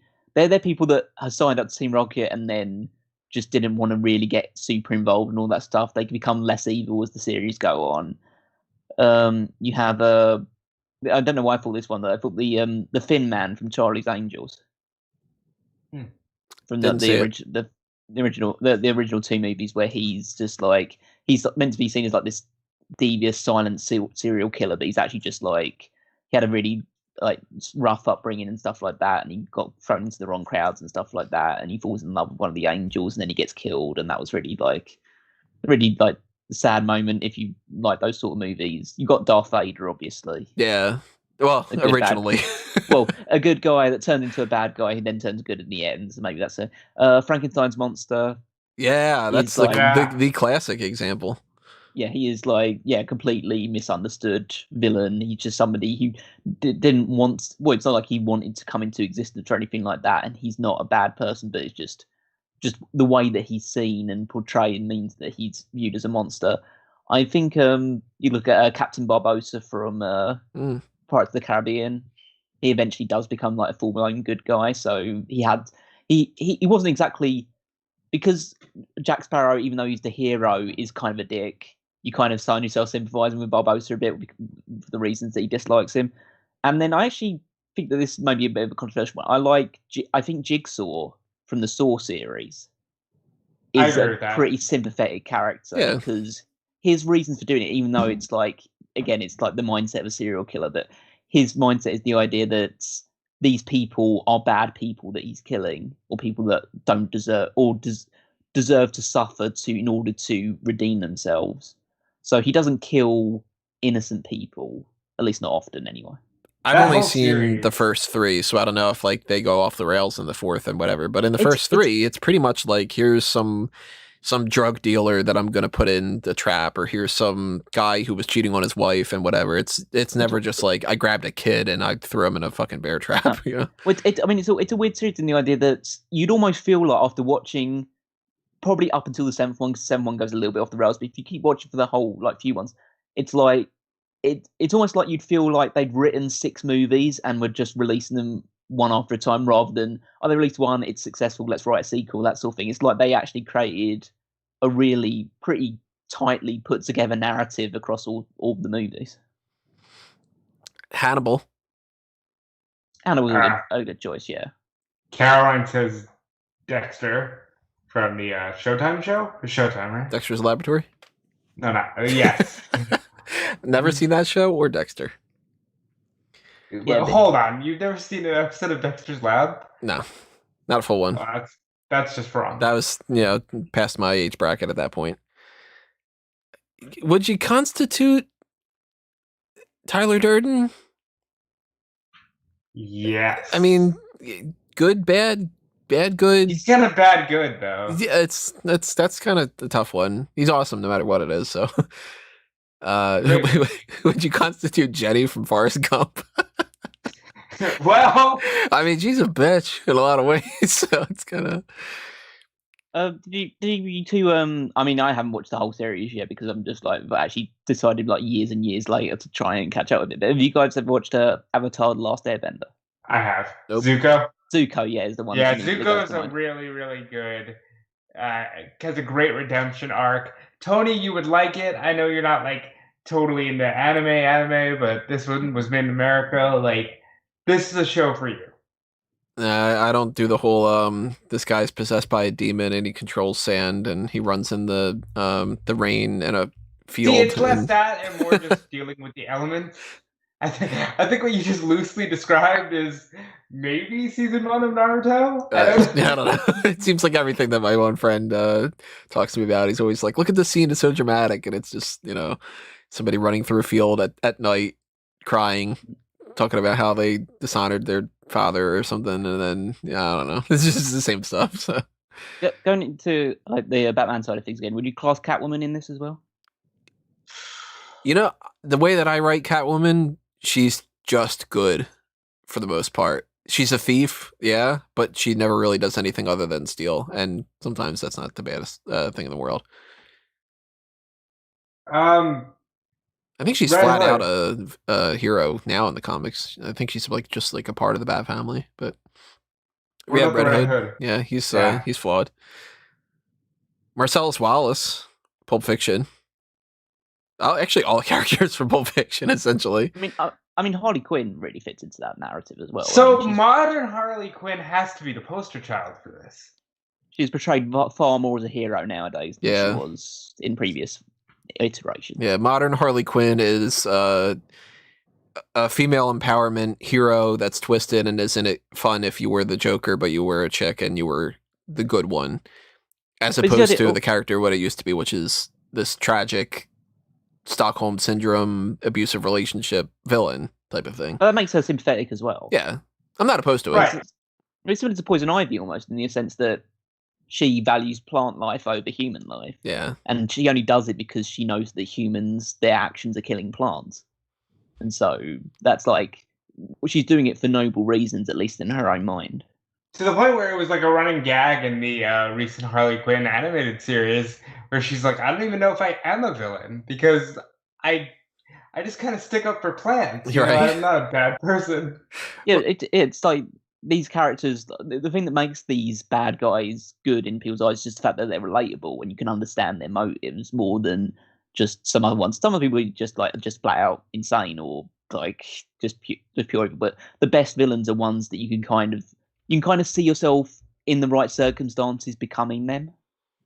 Yeah, if like you believe strong enough in those things. Nobody sane ever looks at Victor Zsasz and goes, "Oh, I get it. Carving people up and then putting a tally mark on your own body. Yeah, it makes sense." You know, nobody's like that, but you can even make a case on some ways when they write the Joker, where they're like, you know what, he's just doing it because he's trying to motivate Batman or whatever, like a Zoom for the Flash series and all that. But the best villains are the ones that you've got at least a twinge of, kind of get it. No people like that in Terminator. Looking at like my movie list and whatever, Jurassic Park. Tony, you wouldn't put Kylo Ren on that list? I wouldn't put any of the new Star Wars characters on any list of anything positive except for how do you want to fuck up a trilogy and, you know. Oh, you know what? Here's a weird example. The T-Rex from Jurassic Park. Yeah, it's just a T-Rex. How can you like really be super? It's hard to be upset with like animals, right? In movies, it's the main villain, yet it becomes the main hero at the end. Well, no, I always find the main villain of Jurassic Park is that the portly security guard that's trying to steal stuff out of the thing, because he's the one that sets it all into absolute chaos. He and the investors are the main villains of the whole idea, because the animals are just being animals. It's why I don't like the new Jurassic Park thing, because in those ones it's essentially just humans against dinosaurs.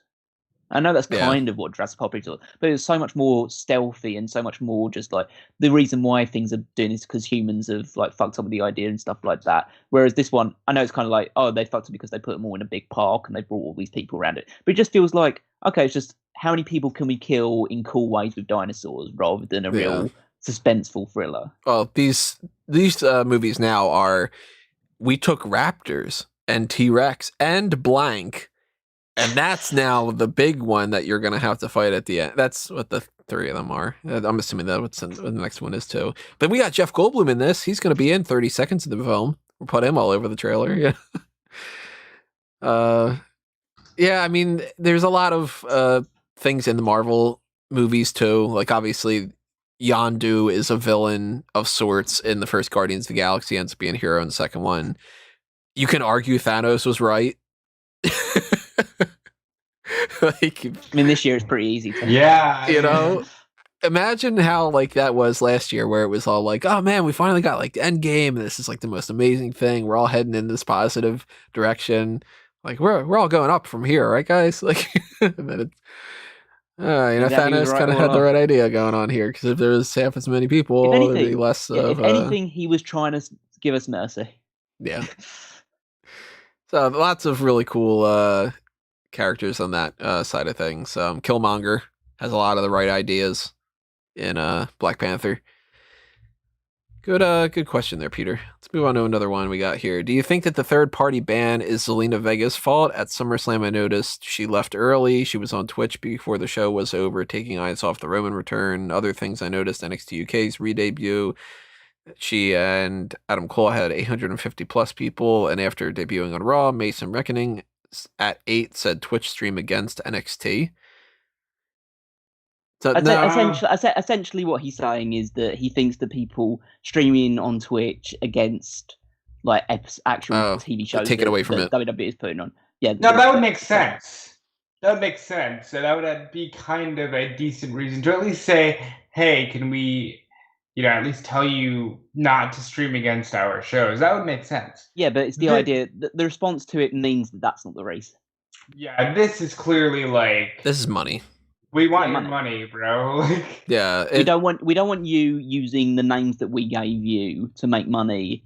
And now, even if you don't use the names that we gave you, you're still want using your money. The likeness. Yeah, because we own your face, bitch. Yeah, you still have a face that we use and a body that we use on TV. And so, if you show any part of that face or body, that means we can't do it. Maybe the Retribution people can get away with it then because we can't see their face through the masks and stuff like that, even though you can obviously see their faces through the masks. And yeah, but nobody's going to follow Reckoning on Twitch.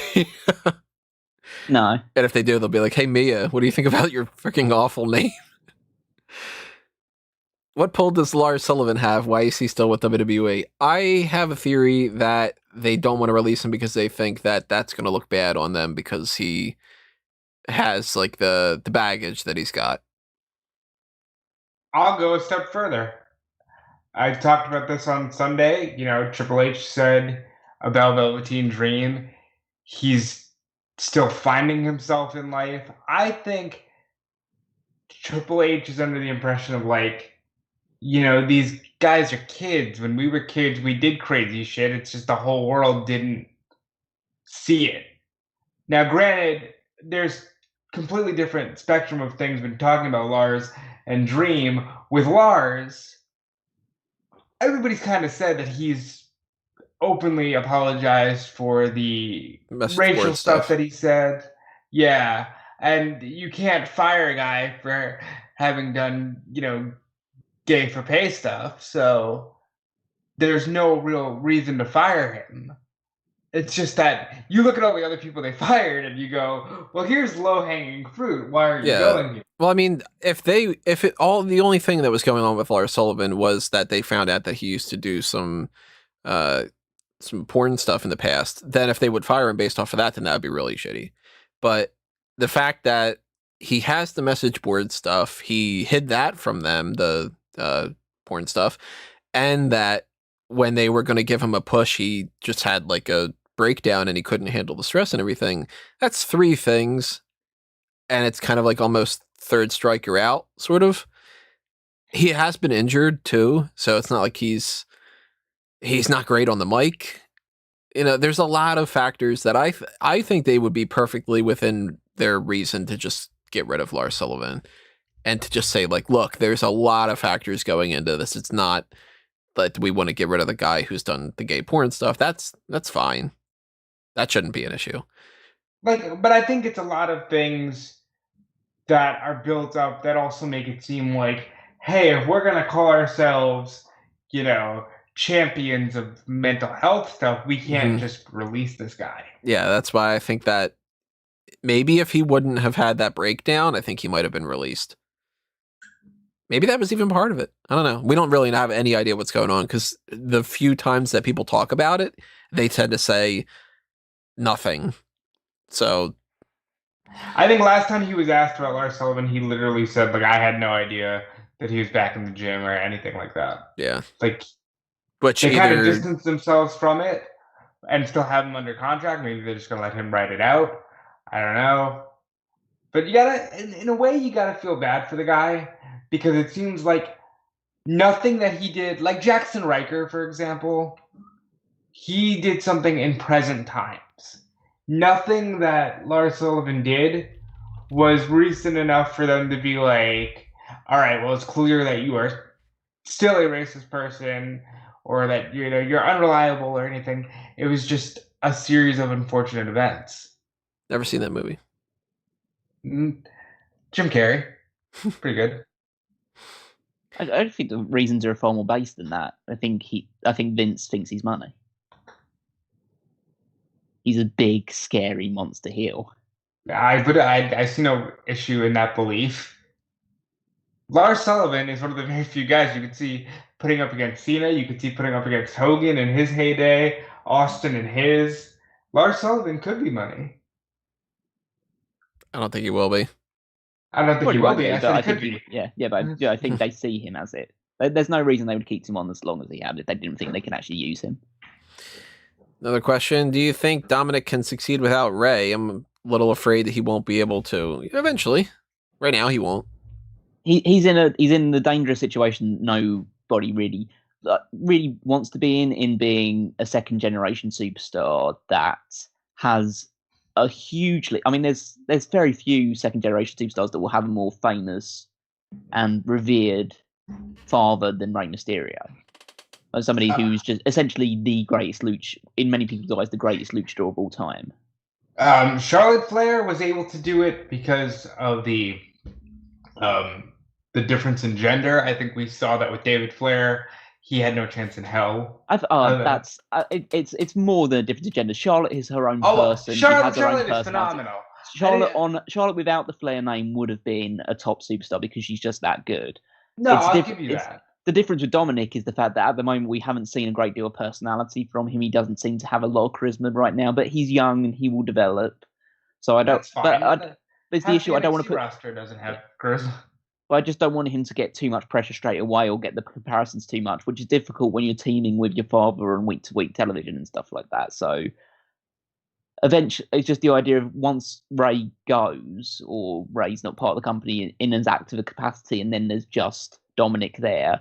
Can he still get the same reaction from the crowd? And I think at least in the early days, it's going to be difficult. I think even though he's done reasonably well with the stuff that he's done so far, so I don't have any issues with that.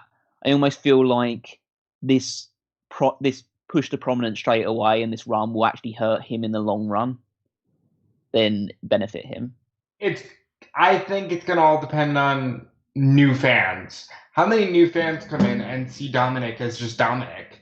Like, as weird as it might sound to us, there's a contingency of people who are like, yeah, Natalia is better than even Brett.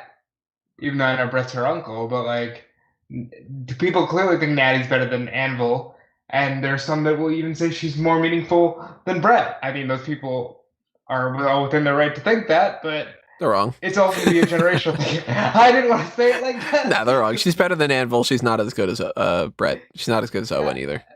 That is absolutely fair. I worry about Simone Johnson in that case. You know, how the fuck do you live up to The Rock? I'll put it out there and say I don't think Simone's going to do anything. I think she will. I don't think she's going to have a single match. I think she will. She's gotten, what, 3 or 2? She got 3 knee surgeries. I don't know. Like, maybe she had knee issues prior to. Maybe she was a gymnast or something. Yeah, I don't think it's going to end up working out. I think she's going to end up being one of those, you go through the performance center and you don't do anything even in NXT type of things. But she's only like 18 or 19. She'll be... This is the career where people have career-ending football, basketball injuries, and they're like, hey, go throw yourself at the ground for 365 days a year. So I think she'll pull through.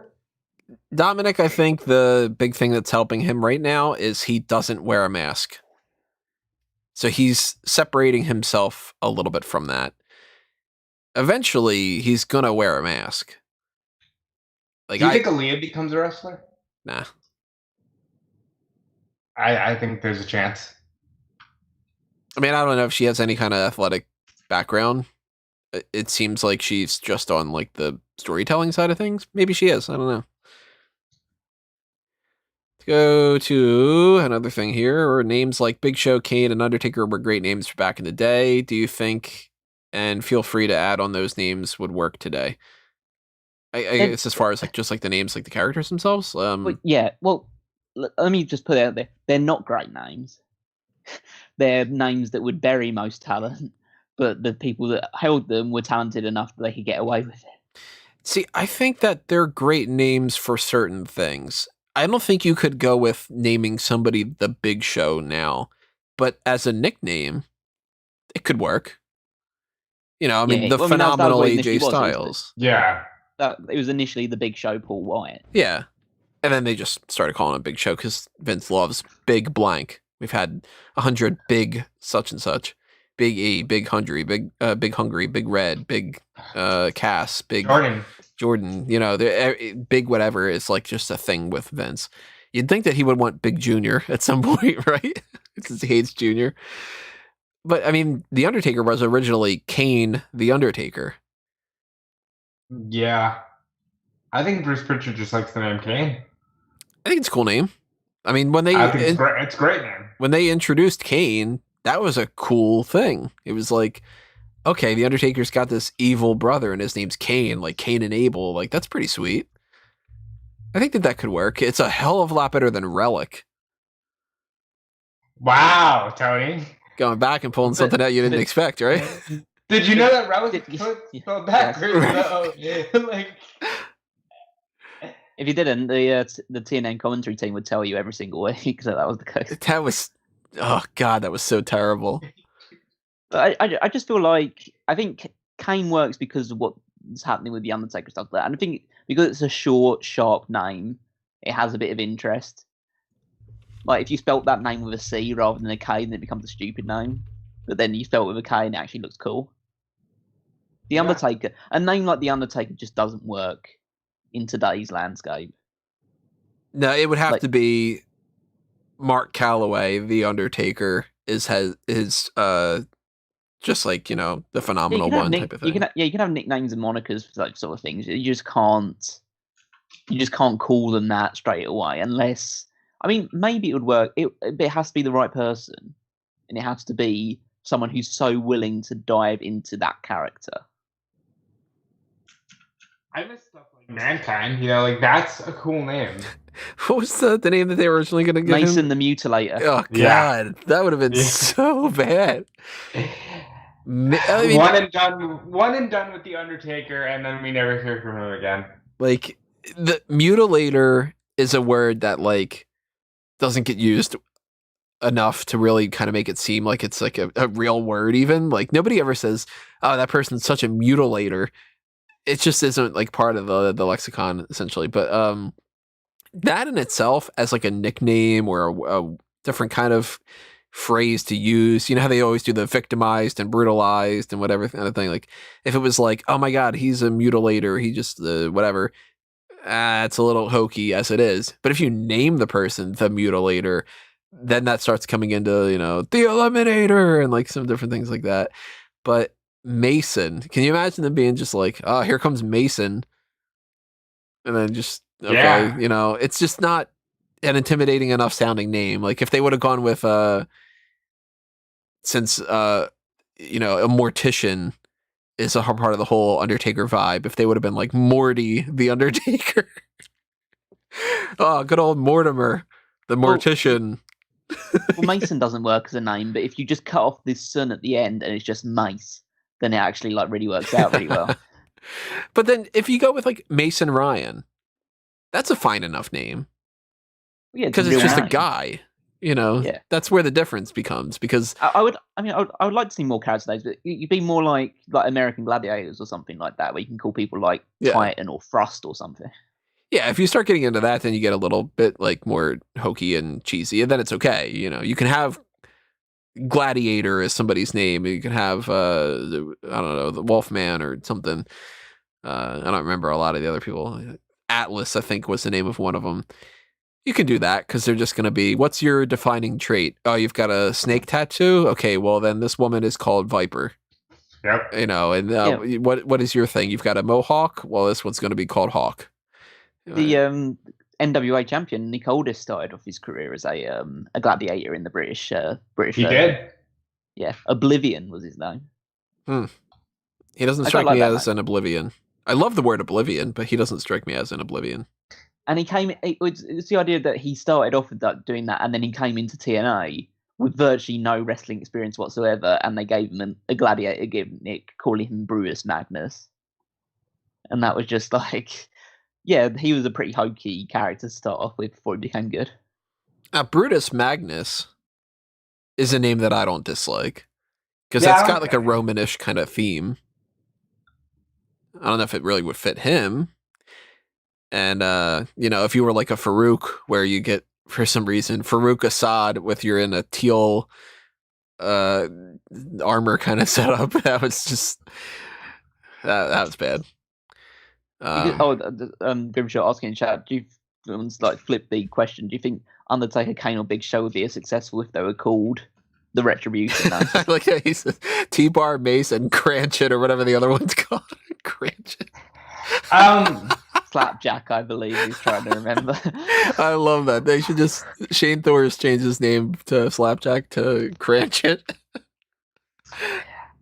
I kind of feel like, yeah, I think in another time they could have made it work. Even a name like T-Bar could have worked. I would say that they wouldn't have worked in an age of social media. Yeah. Because they would have been eaten alive on social media. Maybe not so much Kane and The Undertaker, just because Undertaker was at a time when WWE was doing names like that, and Kane isn't the worst name by any stretch of imagination. The Big Show would have been absolutely eaten alive. Well, yeah. I mean, look back at some of those eras from before that. We had Axe, Smash, and Crush. Yeah, again, it's just a different era, though. Yeah. That was when you had like Doink and stuff like that appearing and things like that. You had really weird names all over the place. If you had 3 people dressed up in something similar to what they've got now, because that wasn't a style back then, instead of a Demolition or, Road Warrior Hawk, Road Warrior Animal, if you had Mace and T-Bar and whatever, I still don't understand T-Bar as a name, but like, let's just say that he's Crowbar instead, just because that makes more sense. Crowbar and Mace and Slapjack is still stupid, but you know what I mean. If you had those 3 and they're all dressed up in like some kind of Mad Max type of outfits and they're in the early 90s, I think that they could work. They're probably really cool. They're probably like a fan favorite. I get so nostalgic for, T-Bar and Mace if they're in that era. Right.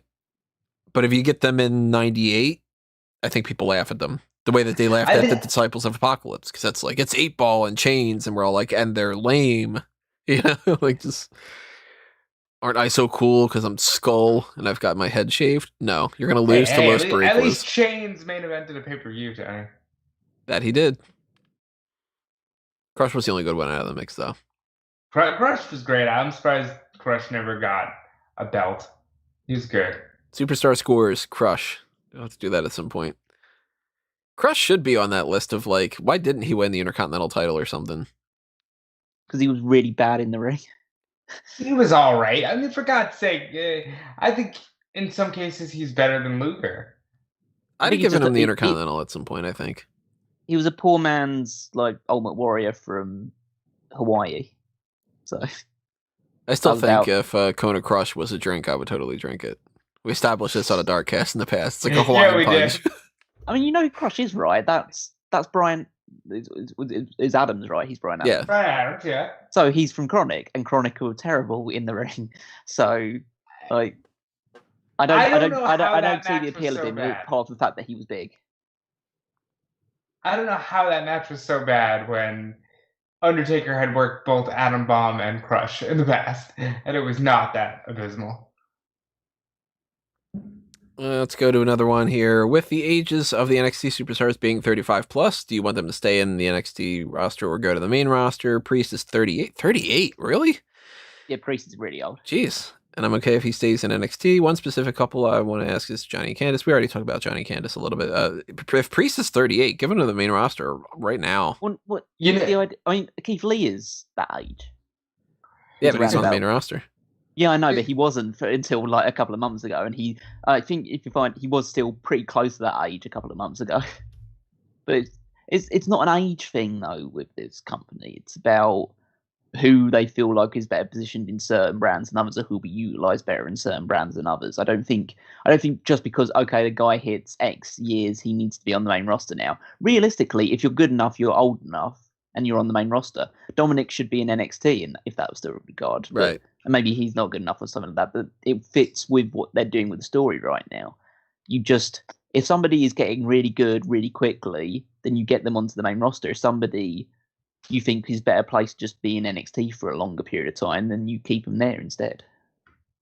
Well, I think it's one of those things where we are obsessed with age almost as wrestling fans because we were told for so long, oh man, 30, you're kind of, I don't know, man, you're kind of over the hill. And there's also the added factor of stuff like Shawn Michaels tweeting out, great match by Damian Priest. This young man has a great future ahead of him.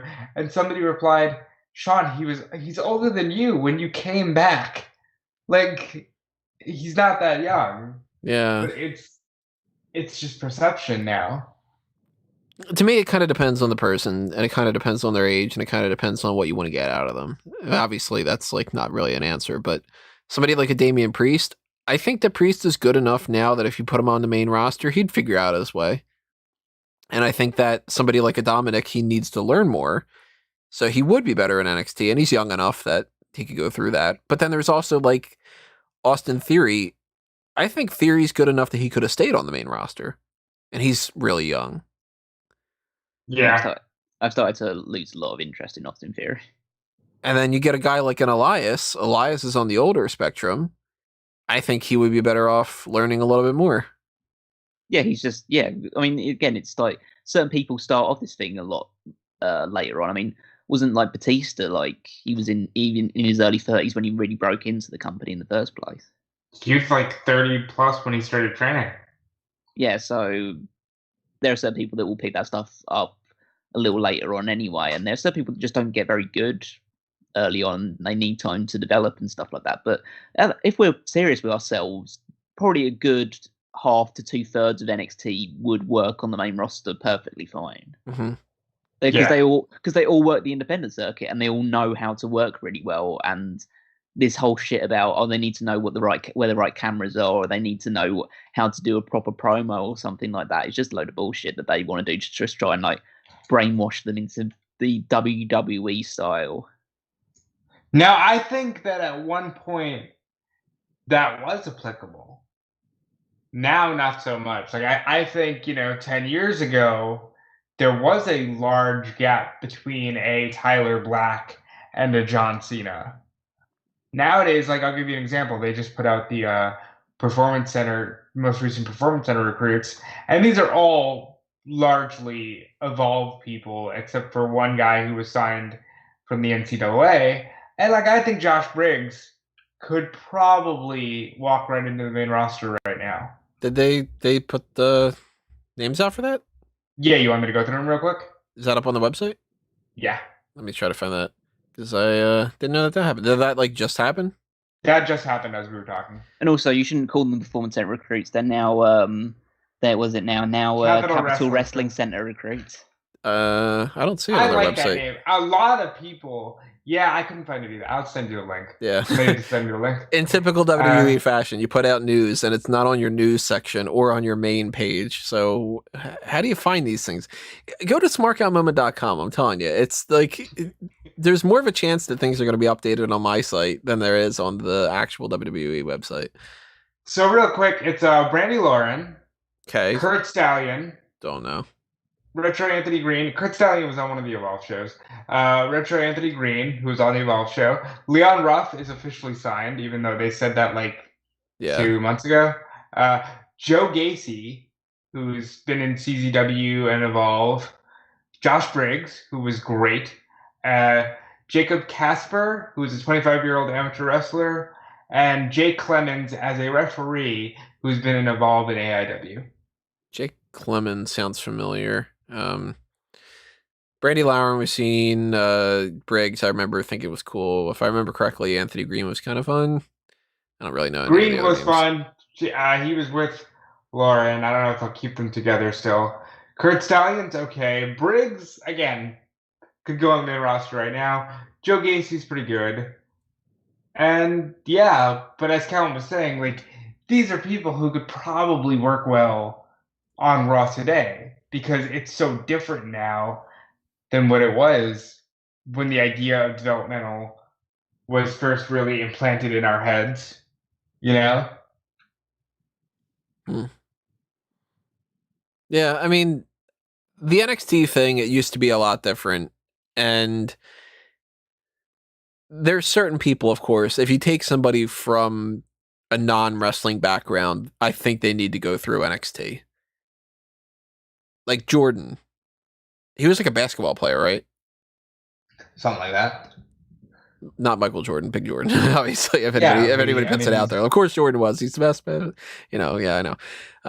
But I think that he came Jordan from that side of things, and like the Great Khali, for instance, he was a cop, and they brought him in because he's big, and it was like you stand and you chop and whatever, and he never figured out how to do anything more than what he could do. But like, I think that Jordan, for instance, right now is probably in the best spot he can be, where he's doing some training at the performance center and they are using him as a guy that's, a bouncer for Raw Underground, which is cool. They've had him be that ninja, that's a big imposing ninja for a spot, like whatever. It gets him a little bit of experience and it doesn't hurt him because he's in a mask, so nobody knows. I think that that's the way to go with somebody like him. Whereas somebody like an Adam Cole, I mean, he could have gone to the main roster and he would have been fine. If Adam Cole, and this is a size thing, because every time I think about Adam Cole on the main roster, I think of that Royal Rumble he was in. Yeah, that's true. He's still tiny, and I thought that the size difference had changed, but like he went in that Rumble in 2018, I want to say it was, the one that Nakamura won, and he just looked so small. I mean, as far as like skill level, though, he would fit right in. No, skill level, Adam Cole's better than a lot of people in the company. And the same thing for a lot of the women, too. I mean, they used to employ a lot of models that they would have to teach the basics to. And then nowadays, when they're bringing somebody in who's done the independent thing, then they don't need to do that as much because, Mercedes Martinez, for instance, she's been around long enough. She knows how to wrestle. So just put her on the main roster, which apparently they might have taken her off the main roster at this point. It's kind of weird. No, they didn't. Yeah, now there's a story going around that maybe she's not a part of this anymore. It's fucking... It was a COVID issue, guys. Like... There's a Mustafa Ali tweet. Oh, no. About it's footage of like why they became part of Retribution, and she's not a part of it. Everybody else is. It's only because she wasn't around long enough. Well, they have like Mia Yim getting attacked before War Games. They have Keith Lee putting down Dominic Dijakovic. They've got Shane Thorne doing something, I forget. And Mustafa Ali with the Money in the Bank that Brock got. Oh, very cool. So they've got that as like their supposed reasons, and there's no Mercedes. Oh, and Dio Madden with Brock, too, obviously. And yes, Ben, I am saying Cherry, Rosa Mendes, and Oksana didn't know how to wrestle. They never learned either. You know what's interesting? Conrad Thompson tweeted out a picture of like, it's old women's championship nameplates. And they had nameplates made for like Tori and Stacy and Nydia. And Callum and I, for Paul Heyman SmackDown podcast, have been watching a lot of Tori and Nydia, and I can't ever think that either one of those women were ever actually planned to be the women's champion. Nydia was pretty good. She's good as a character. No, she could work as well. I never saw Nydia. Outside of like, I mean, I'll put it this way: at that point in her career, she wouldn't have been anywhere close to the current women's workers. But I think that she could have been trained to get to the current level of the women's workers. I don't think Tori could have.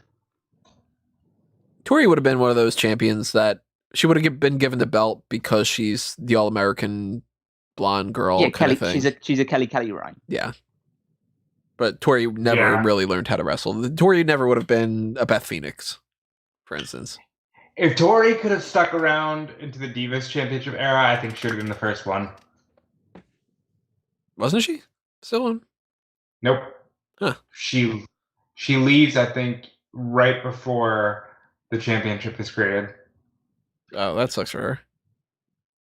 Yeah, she did a lot. She was, the WWE girl for a while, so she did well. Let's go to another question here. Who do you think was better outside of WWE? Main reason to ask is Karrion Kross is not connecting with me, but I loved the White Rabbit. Swerve Scott has no character. Killshot told one of my favorite stories ever. Chelsea in TNA, like the psychopath thing. I never watched any of those three outside of it, so I don't know about any of that. Other than Chelsea for like a little bit here and there, but outside of WWE, who's better? I mean, I could give you a pretty long list if you're up for it. But just the people that I just thought off the top of my head, like in just like a few minutes preparation. Bobby Lashley was better in TNA than he has ever been in WWE. I'll agree with that. Bobby Roode is far better in TNA. Yeah. Oh my God, yeah. Eric Young, way better in TNA. Absolutely. That's not saying much, though. Matt Riddle was better outside of WWE than he is inside of it.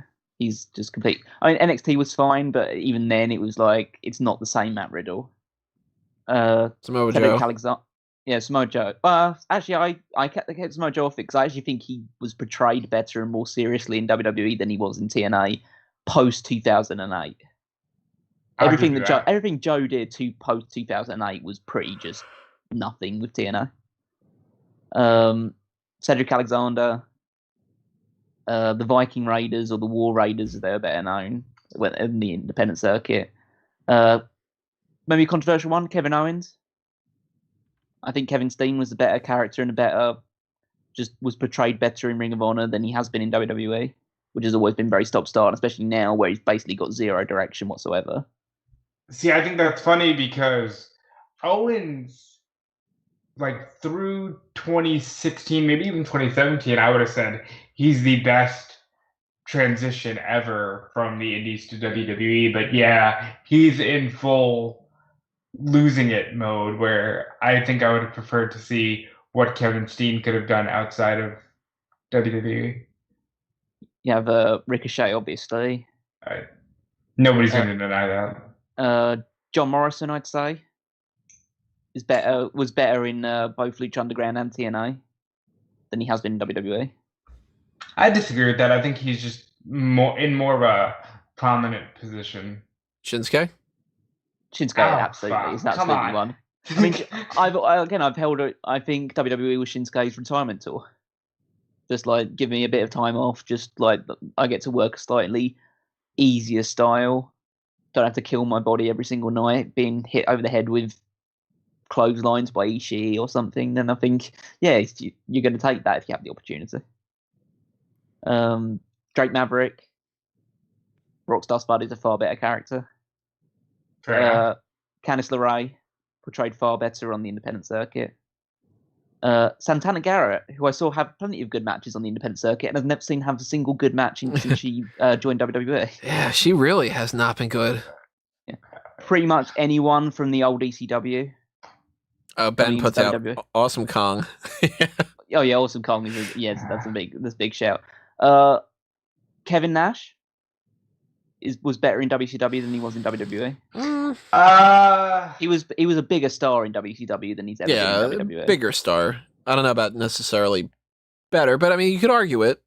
Kevin Nash in the NWO. If I could cut Kevin Nash's career off at 1998, I think I would just say they're equal, but he did too much goofy shit after he split from the NWO and in like the TNA stuff, where I just think his WWE stuff was probably better in that he was always portrayed as a big deal. No, but I always go with the idea that there's a reason why we call him Kevin Nash and we don't call him Diesel whenever he appears in like WWE and stuff like that. There's a reason why he didn't revert back to Diesel when he came back to WWE. It's because he was a bigger star in the NWO and he became a bigger deal as Kevin Nash. That's fair. And then there's Goldberg, obviously. Yeah. He's way bigger. I mean, I'm more referring to his 2003, 2004 run, which was just, he was not the same Goldberg as the one that was in WCW. And then there's the two most controversial ones on my list, which probably will get a lot of disagreement, which is Kurt Angle. Yeah, I have to agree with you. in TNA they booked him like he's the greatest ever wrestler of all time in Impact Wrestling, and like he was treated as like essentially just a legend among us at this point in time. Whereas in WWE, obviously they got to that point where he was the wrestling machine towards the end of it, but he was still pretty goofy Kurt Angle because WWE still saw that goofy side of him. And then the other one is AJ Styles. AJ, I think from my experience, I enjoy his WWE stuff more, but I could totally see the argument for why the TNA stuff and even the New Japan stuff would be better. Yeah, they're the two, obviously the two aspects of it, but it's just the idea that AJ was super motivated, was doing so much in the ring, so much innovative stuff. This AJ in WWE is really, he's super experienced. He knows everything that he needs to do in the ring, all that other stuff. I just feel like once you get past the Cena feud, even though he had that really long run with the WWE Championship, that was one of the most boring, soul-destroying runs as a WWE champion that I couldn't possibly remember. I'm going to apply what I said about Kevin Owens. It looked like, wow, what a transition. And I'll still say for AJ, it's super cool that he was able to transition and kind of be seen as a WWE guy when I vividly recall the time in life where AJ going to WWE just didn't seem possible. But Callum nails it with the motivation. I don't think AJ Styles right now is motivated to do spectacular things. You want a low-hanging fruit answer? Sting. Sure. Sting, yeah. That's a very, come on. It's like, your great WWE career. You had a shitty theme. You wrestled Triple H and you lost. And you wrestled Big Show and you won. And then you got injured. Yeah, and you retired. It's pretty awful. And then subsequently, after retiring, spent like the next 2 years almost pleading for something with The Undertaker. Well, now every time he gets brought up, like Undertaker seems like he's like mad about it or something. Like, well, more and more as time goes on, Undertaker starts throwing out there like, well, the reason it didn't happen is because the match is going to suck. Whatever. It's just like, and okay. I think that's fair. I think, we saw an Undertaker in the last ride who was very self-conscious and he wants to work with people who are going to make him look good, minus Goldberg, but hey, he can't say no to the money. And I think he's like, listen, it would be bad. Like, we cannot do it now. Maybe we could have done it 10 years ago, 15 years ago, but we can't do it. Stop asking for it because it's not happening. Young Bibby in the chat says, were you guys a fan of 2006 SmackDown? And also had put down SmackDown versus Raw 2007 as the best WWE game. I never played them. No idea. I disagree with that, but still, that's an interesting take. But 2006 SmackDown, I want to say. I mean, the big thing. Well, 2006 SmackDown is Mysterio World Champion, King Booker. That's some good stuff. Finlay. That's when Finlay comes into his pomp. That's a lot of Kennedy. There's a lot of Kennedy in that one as well. You have Undertaker's is getting good at that sort of stage. He's starting to actually have some decent matches and things like that. It's a good year. There's definitely worse years that SmackDown have had. I think if I look back on it now, I'd probably say, wow, this was a lot better than I recall it being. But I remember thinking at the time that stuff was starting to fall off the wagon. And I would say the best thing about SmackDown 06 has to be Undertaker finding his groove again. And he's about to tear it up for the next 3 years. Here's a potentially controversial opinion. When I was getting back into wrestling in 2006, 2007, that kind of stuff, I remember one of the things that I was annoyed with was, man, they're really pushing Finlay. And he was great. I was like, I remember Finlay as just this dude in WCW that I never got into. And then in WWE, he's this older dude that I'm not really into. Like, I appreciate Finlay more now than I did back 14 years ago. 14 years ago? Jesus Christ. Yeah. Oh my God. That just hit me in a weird way. I don't like that. That pit in my stomach right now is ridiculous. I don't like this. I appreciate him more now in retrospect, especially now that I know how much he was contributive to the women's division and some different things like that. But I can't honestly tell you a single Finley match from that 2006 to 2008 or whatever range that I was excited to see and liked, other than the one moment in him against JBL at WrestleMania where JBL throws the trash can at Hornswoggle. That's the only thing I remember Finley wise, where I'm like, all right, I like that. That was fun. Jeez. Finley is not one of those guys that I could sit there and go, man, this great match with this, and he's so good. He should have won a world title, and he's United States champion is such a great. Finley to me is just one of those guys where I'm like, yeah, he knows what he's doing, but I'll lump him in with like a Greg the Hammer Valentine. A guy that I would never really be excited to go back and watch a match of, but I understand why people appreciate him. Again, controversial opinion, I know. I thought Finley was great. I understand what Tony is saying. Tony, I don't think watches wrestling to see two, gritty men grapple. So like a Finley versus Benoit, Finley versus Regal wouldn't be his cup of tea. But I thought, Finley was good. Orton in 06 in that early SmackDown run had some gems. I think that there was a lot going on in 06 where it was a transitional year.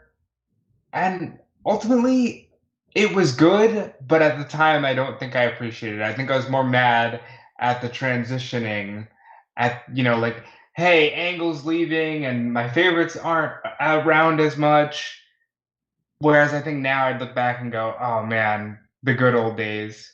Because as Tony just had a horrible epiphany too, it was 14 years ago. A different time in life. You had a question asking what's our opinion on Dexter Loomis. I like him. He's fine. I mean, it's better than Samuel Shaw, but that's not really saying too much. Samuel Shaw. Dude, I overrated a little bit. Like, Road Dogg was like, oh, dude, he's going to be a big-time deal in NXT, and we're already looking at main event for him. And I'm like, Samuel Shaw, really? I think we're overthinking the fact that he draws, and he can draw nice things. Like, it's a fine character, but I don't want to see it at the top of the card. I think he's got an interesting look. He moves well. He could play babyface, I think, in a weird way, but he's probably better off as a heel. I like him, and I want to see where he goes in the future. He's a guy that I don't want them to move up to the main roster. Right now, he needs to stay in NXT. He needs to work his way up, and then we'll see. But you don't want to see him go to the main roster, form a tag team with Elias, where one sings and the other one draws pictures? Yeah. No. Let's go to a Twitter question. Wasp sent a tweet out here that I just noticed right now. I'm a little bit later on it. What is your personal philosophy of building a successful wrestling organization? What would you focus on? Oh, this is a podcast in itself, Tony. Yeah, I mean, let's put it this way. We can't answer that because none of us have worked in the wrestling industry, and the only people we have seen do it haven't exactly run it the most successfly the way of the world. I would say the thing that you want to focus on is you don't try and over innovate. There are stuff that has worked for eons in a wrestling organization and stuff like that. Stick to the basics at least early on, and then see where it goes from there. Don't just try and reinvent the wheel immediately, because everyone's tried to say like this. One of two things. They've either said we're taking wrestling in a completely different direction, or we're taking wrestling back to the good old days. Yeah. And neither of those approaches works. Ever. No. And you get the type of thing where if you take it back to the quote unquote good old days, people think it's boring. So you start adding in new elements which don't fit the good old days and upsets the people that wanted to watch the show that's the good old days. Well, yeah, but it's the idea of like, what is the good old days of wrestling? It's the idea that, is it the 1950s? Is it the Hogan rock and wrestling era? Is it the Attitude era? Is it like old style ECW and all that other stuff? There's so many different ways you could take it. You kind of just have to find I'd say find a niche and try and stick to it. Like, you can go in slightly different directions. You could introduce like weight limits and stuff like that, with the idea that you have a definitive cruiserweight division, a definitive heavyweight division, all that other stuff. It's just there are different ways you can approach it to try and separate yourself out, like Bloodsport doing their like MMA style sort of wrestling. Yeah, there are ways to distinguish yourself, but I just don't think that. I don't think we're in the best position to say that sort of thing. But the idea is just to not stray too far from the garden path. I'll tell you one thing that I wouldn't do. Have a bunch of executive vice presidents that all have different ideas of what they want their organization to be and trying to figure out a way to merge them all. And yet that's somehow working better than having a huge team of writers and other people to run your organization. I wouldn't have the only me approach either. I think that I've got good ideas. Obviously, everybody thinks that they've got good ideas. If they didn't, then why would they think that those ideas are what they want to believe in? You know, it's the whole argument, like my opinion's my opinion because it's my opinion kind of thing. But I don't think that the Vince McMahon approach works either, too, because you are having writers that write for Vince instead of writing for the show. So I think that it's a healthy medium you need to find. I think that WWE had the best ideas when they had somebody steering the ship that was willing to listen to multiple people, yet those multiple people weren't going from completely different perspectives. So you got somebody who's like, maybe we should have a little bit of some violence on the show. And then you got another person who's like, yeah, but we can't have just all violence. We need to have some just technical wrestling. And then another person's like, yeah, but we need some sex appeal. And another person's like, but we got to have some comedy. I think you need a combination of things. And it's all about figuring who's the best to merge those all together. That would be my approach. I think, much like Callum said, you don't stray from what works. And to Tony's point about finding a happy medium, one of the things that doesn't work about AEW, the way they've done it, is you can clearly see where the direction shifts and you're like, oh, well, that was all Cody and that was all Bucks. And what I would do is I wouldn't promise to reinvent the wheel.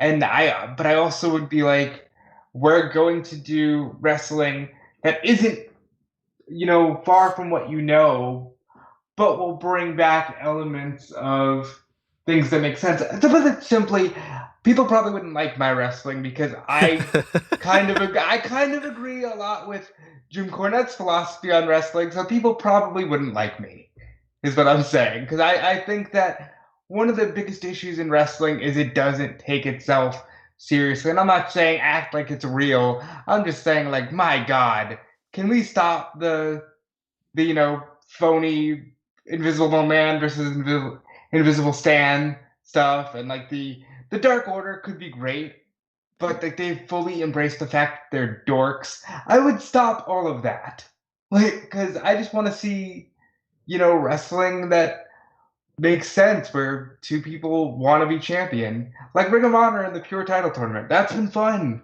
That works. I mean, the fundamental answer to a lot of this stuff as well is that a lot of the stuff we said. But the big thing is you just need a star. If you have somebody who is a star name to be the bedrock of your company, you can. It doesn't really matter what else is going on. The booking through the rest of the show, the matches could be terrible out. If you have somebody who's a draw, then you're going to be successful to at least a certain extent for a certain period of time. Worked with Hogan, worked with Austin. I mean, a lot of the Attitude Era is shit, but Austin was there, and so it worked out really, really well. So you have that character, things will work out well for you, at least in the short term. You got to get lucky, too. And that's just with any business. Oh, yeah. Because, I mean, you could have the same exact model and the same exact, literally everything, and if you're not lucky, you're screwed. You could take the recipes of McDonald's burgers and whatever, and you don't have the golden arches, and you're not McDonald's, and it's just, I don't know why you would want the McDonald's recipes, because a lot of their food doesn't taste all that great, but Let's look in the chat here. Let's see if some other things catch up one. In case you guys didn't agree with my four horsewomen Shield comparisons last time. So this time, what about Becky, Austin, Sasha Rock, Charlotte, Triple H, Bailey, Foley? Oh, for like the Attitude Era major stars. I think there's a bit of a stretch in some of the ones. I mean, Becky Austin kind of makes sense because she's like the no nonsense, like just get out there, does what needs to be done. I think Sasha Rock is a stretch. I think Sasha could have been more of a position than that. I don't think the actual Sasha is at that sort of charisma level.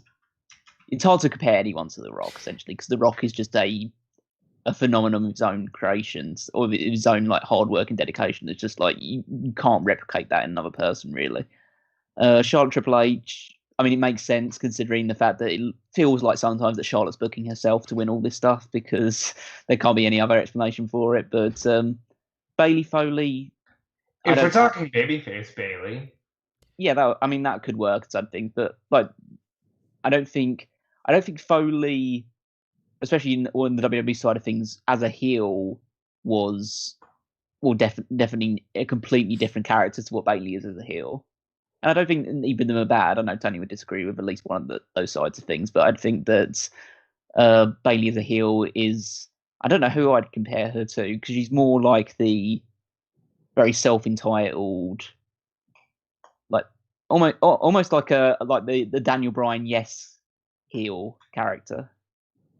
I see where Ben's coming from with here, though. If you're trying to line them up between those, because in that era, it's Austin, Rock, Triple H, and Foley are the main four. And if you're going to compare them, that's how I would put them. Bailey does have the whole, like, it's Mrs. Foley's baby boy, and Bailey is the hugger.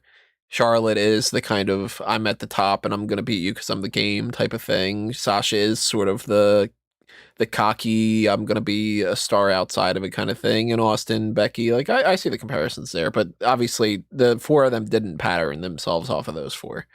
No, of course not.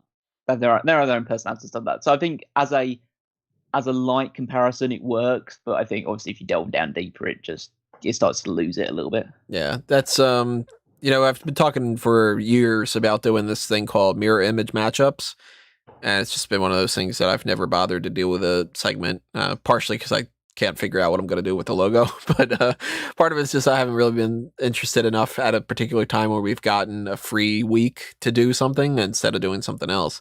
But I've wanted to do mirror image matchup, which is you compare people that are very, very similar, and you just kind of talk about the comparisons. Like the idea of, at one point in time, Tyler Breeze was very much sensational Sherry era Shawn Michaels. And then it would be like, okay, well, the one does a super kick, the other one does a super kick, the one of them's model, the other one's basically trying to be like this model type, and so on and so forth like that. And obviously, like, if you were going to say, who did you compare Becky Lynch to, I wouldn't be like, oh, well, she's totally the mirror image of Austin. But if you're gonna slot people in the way that they are, just the same as, like, who would you say, like, if those are the four for the Attitude Era section around that time, what do you say is the four for Hogan? It's like Hogan, Macho Man, Warrior. I would think like Piper and DiBiase. It depends what era you're looking at, really. I mean, you could say Piper and DiBiase. You could say Andre and DiBiase, maybe, or Andre and Piper. Like, there's a mix of them. Again, it's just different time periods. Because it's funny enough, wrestling at that sort of time, rosters changed quite frequently, rather than being the same group of people for about 10 or 15 years at a time. So, I mean, if you were going to say, for instance, just for the hell of it, if you're going to say, because it's easier to do a comparison with Piper than with Andre, because none of these women would be Andre. It's just not even close. But if you said, like, Macho, Hulk, Piper, and DiBiase, and you had to compare the four horsewomen to there, then, like, you're going to do the same kind of comparison thing. So it ends up being like, you got like, I don't know if I could compare any of those ones. I would think, like, because I think Becky's Piper. I know that people would think Bailey would be Macho because of the whole thing, but I don't know. I would think that. Well, I think if you were to do it and move Bailey back to her old babyface thing, Bailey's Hogan. Charlotte is DiBiase, Becky is Piper, and Sasha is Macho Man. I think that's fair. Yeah, I could see that being the case. I mean, Sasha's got glasses she wears. Macho Man wears glasses. That's a nice comparison, right? Yeah, really. That's the type of thing you're going with these kind of comparisons, though. Because you could make the case that Sasha Banks is DiBiase because she's the boss and she's wearing all the, the bling and whatever like that. But she doesn't have that type of a character, so it's more so. Well, if you take away the money, what is DiBiase? Oh, he's the type he's trying to be lording over people and whatever. Oh, that's more of a Charlotte Flair type of thing. You get into those kind of comparisons, and that might be a fun, different type of thing that we could do in the future. Some different kind of comparison things. Maybe that's another play the game or something. I just want to get this out there. Becky is in Austin. Like, you can try to say that she was, but she wasn't. Becky, if anything, to me, is akin to Mick Foley. She's not supposed to be the guy and just got there because we're going to make you, like, you're too beloved to not be the guy. So let's go to another question here. We're going to be wrapping up pretty soon. Anyway, we've been around the 2-hour mark for a little bit. If Shad didn't pass, you think he'd return to WWE in any role? Nope. No, I don't think so. Here's the thing. I'm going to steal Rob's line. If we weren't in a pandemic, yes.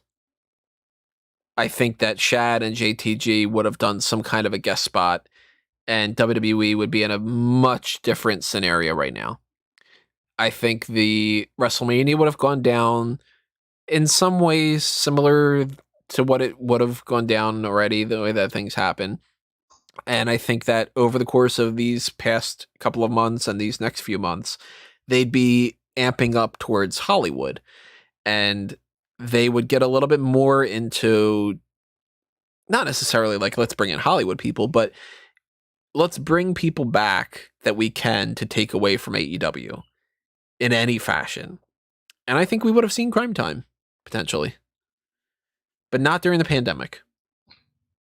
Yeah, no, I think that Crime Time would have done cool stuff at For the Culture event. I think they would get more breaks in the indies, but a full-blown return to WWE, not likely. Oh, I don't think a full-blown either. I think it would have been a guest spot type thing. I mean, we had the Headbangers popping up at the beginning of the last That was draft. wild. That was a wild return. Yeah, that was strange. So I just think that just because his name has been obviously in the news this year, just because of the tragic passing, it's just that's the reason why people would think nobody would have even thought really of Shad this year if that hadn't been the case. Well, he was doing better things in Hollywood, and the more that Batista and the more that John Cena get a part of things, the more likelihood that Shad would have been some kind of connection that he would have maybe done some more things. Yeah, it's the idea that as soon as they became more acquainted with Hollywood, they really spent a lot more time getting WWE opportunities. It's the idea that once you get Hollywood, that really positions you to go back to WWE. No, it's the reason why you stay away from WWE. They need you now. I think that they would have tried to bring him in though, because it would have been like, hey, you're a name at this point, you whatever. It wouldn't surprise me, but again, the pandemic screws it all up. Do you think they would have tried to call JTG, but he kept ignoring it instead? He's still wrestling, isn't he? Yeah, he's still working. Really quickly, I just realized I never plugged the merchandise side of things, or TeePublic and Redbubble. Check them out. Fanboys Anonymous, A Mango Tees, and Smark Out Moment. There you go. It's pretty simple. Just go ahead and check them out. And let's go to the last question that was sent in ahead of time at the very least, and maybe we'll round things out a little bit with that. Maybe we'll keep the live chat going. I don't know. This one's also from Peter. Do you think Becky has heat for her Billions appearance? Came in as herself, talked about wrestling, so you got to do the job and put over the person even if you don't like them. I don't. What's the Billions thing? So Yeah, she had a guest role on a show called Billions, which is a fairly like prominent TV drama. I can't say that I've watched too much of it, so I can't really give you the whole plot or scoop about how it actually works. But she appeared. I've watched the scene that she was in where she comes into the office. She's playing Becky Lynch, so she's not playing a character. She's being herself, and she gets into a mock fight with one of the main cast, I believe. And then she basically gives everyone a big pep talk about how wrestling is like being in a company and you've got to work together, you've got to do things for each other, that sort of side of things. So that's, I guess, Peter's inclination is the idea that because she essentially exposed the business in her Billions appearance, that this means that is leading to her getting like heat backstage because she said insider wrestling terms and stuff like that. Peter, I admire your traditionalist approach to this, but yeah, she ran everything by WWE. Don't get it twisted. Now more than ever, but always, WWE loves that shit. They love when you talk about how, it's such a great, we all work together for the greater good, and we're all characters, pal, and we're making movies. They love that. Yeah, it's like people don't remember the fact that in the early 1990s, Vince McMahon came out on TV and said that all this shit is fake. That'd be great if that was actually how he had said it. Like the Monday Night Raw episode starts, and instead of the whole like, frankly, we think that you're tired of getting your intelligence insulted or whatever. He just goes, "Hello, everybody. Welcome to another episode of Monday Night Raw. I'm Vince McMahon. I'm ready to present to you a whole lot of fake shit tonight. It's all fake, every bit of it, but it's good shit." So those are the questions we got ahead of time. We still got a couple more people in the chat. Maybe we'll round this out in another 5 minutes or something like that. So if you want to get in your questions now, go ahead and try to get them in really quickly. We got a couple things going on today. I figured maybe we'll talk about that in advance. We never really talk just, whatever at some point, but we got like NXT and AEW tonight. We got the Jericho celebration of his career. We got Ember Moon's going back to NXT now. Kushida against Tommaso Ciampa is going on. We got some injuries now. Adam Cole and Velveteen Dream are listed as injured. Got a little bit of information about what they're planning on SmackDown. We got like Big E versus Sheamus in Falls Count Anywhere match. We already knew that ahead of time. We know that Bayley and Sasha Banks are going to fight. They're constituting this set to battle for title on night 1 of WWE Draft. So it is still a title match. They haven't done the whole like, no, they're going to fight, but it's actually a non-title or, But it does say this. Otis set to defend his Money in the Bank contract in court. Now, what do you think's going to happen with this? Do you think be like it was just going to be one of those stupid court scenes they did when they fired Eric Bischoff? All those. There's going to be some really crazy witnesses that come in to try and help Otis or to attack his case for whatever reason, and then it will end with the judge ruling in Otis's favour. No, they're gonna rule to have a match. They got. They'll rule to have the match at Hell in a Cell or whatever, for the top between Miz and Otis for the belt for the briefcase.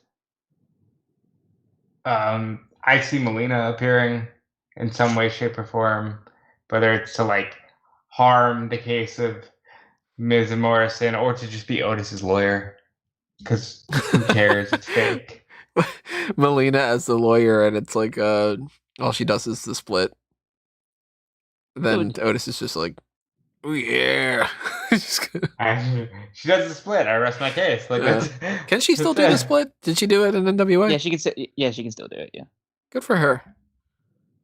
Yeah, you'll see some characters like that split. I assume that for some reason Brother Love will appear just because there has to be in these stupid segments. Brother Love has to make an appearance at some point. Maybe we'll see. Obviously, Tucker will get involved at some point, and John Morrison will, and I don't know. Maybe we'll see somebody like Teddy Long or some random characters just appearing just to go for or against. For some reason, I can see Lacey Evans just for some reason just going against Otis on this and just like, okay, we gave Lacey Evans something to do on this episode of SmackDown.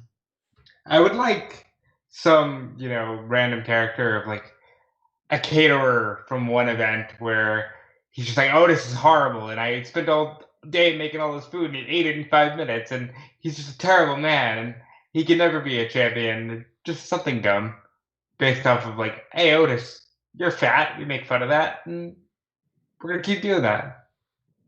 Do you think that they're going to incorporate the whole lunchbox and briefcase and whatever, that they're going to have like a more lawyer kind of vibe going on, the courtroom briefcase kind of thing with Money in the Bank, and he's going to have his food inside of that?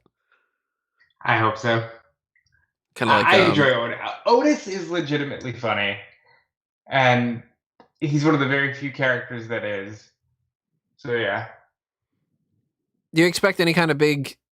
I mean, we know that the draft is happening, so that's big enough as it is. But do you expect any big things to happen? Like, is Bayley going to drop the title, or is, I don't know, the Big E and Sheamus thing going to lead to like one of them is injured for a while, or is Ember Moon going to win a number one contenders match tonight and just bypass Toni Storm entirely? Like, what prediction is he got? Well, actually, what's happening on the AEW side of things? We're getting Chaos Project is losing a tag match. That's all I remember. Oh, and the dog collar match. Yeah, the dog collar match will be fun. Yeah, that'll be a fun match. We're obviously getting Jericho and Hager against. That's Chaos Project.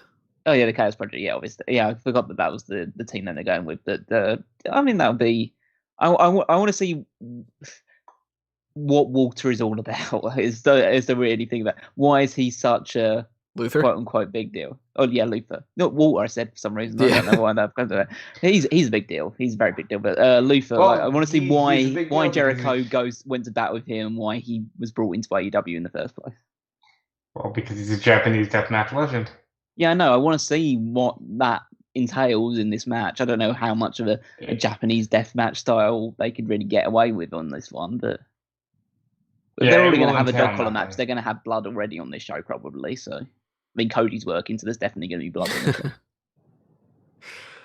Yeah. Marquise asks a follow-up question. How would you differentiate yourself from WWE and AEW? I think we kind of talked about that a little bit, didn't we? Yeah, I mean, you just have to find a niche that, because both of them, even though I think that AEW does it better right now, they both do pretty similar things in terms of the way they present their product. You just need to find a niche that you can differentiate yourself with. I don't know whether that is a more MMA focus style thing that Bloodsport is doing, but yeah, at the moment, like, there's not. I mean, it's you either take the approach of you try and differentiate yourself from them too, because they both do pretty similar approaches to sports entertainment or wrestling or whatever you want to term it, or you just do the same thing as they're doing but try and do it better. Yeah, there's not much else you can do, I would say, like I already alluded to, the Ring of Honor Pure Title Tournament, that's a different presentation. Outside of that, deathmatch stuff is very popular, and that's just not my scene. So I'd stay away from that stuff completely.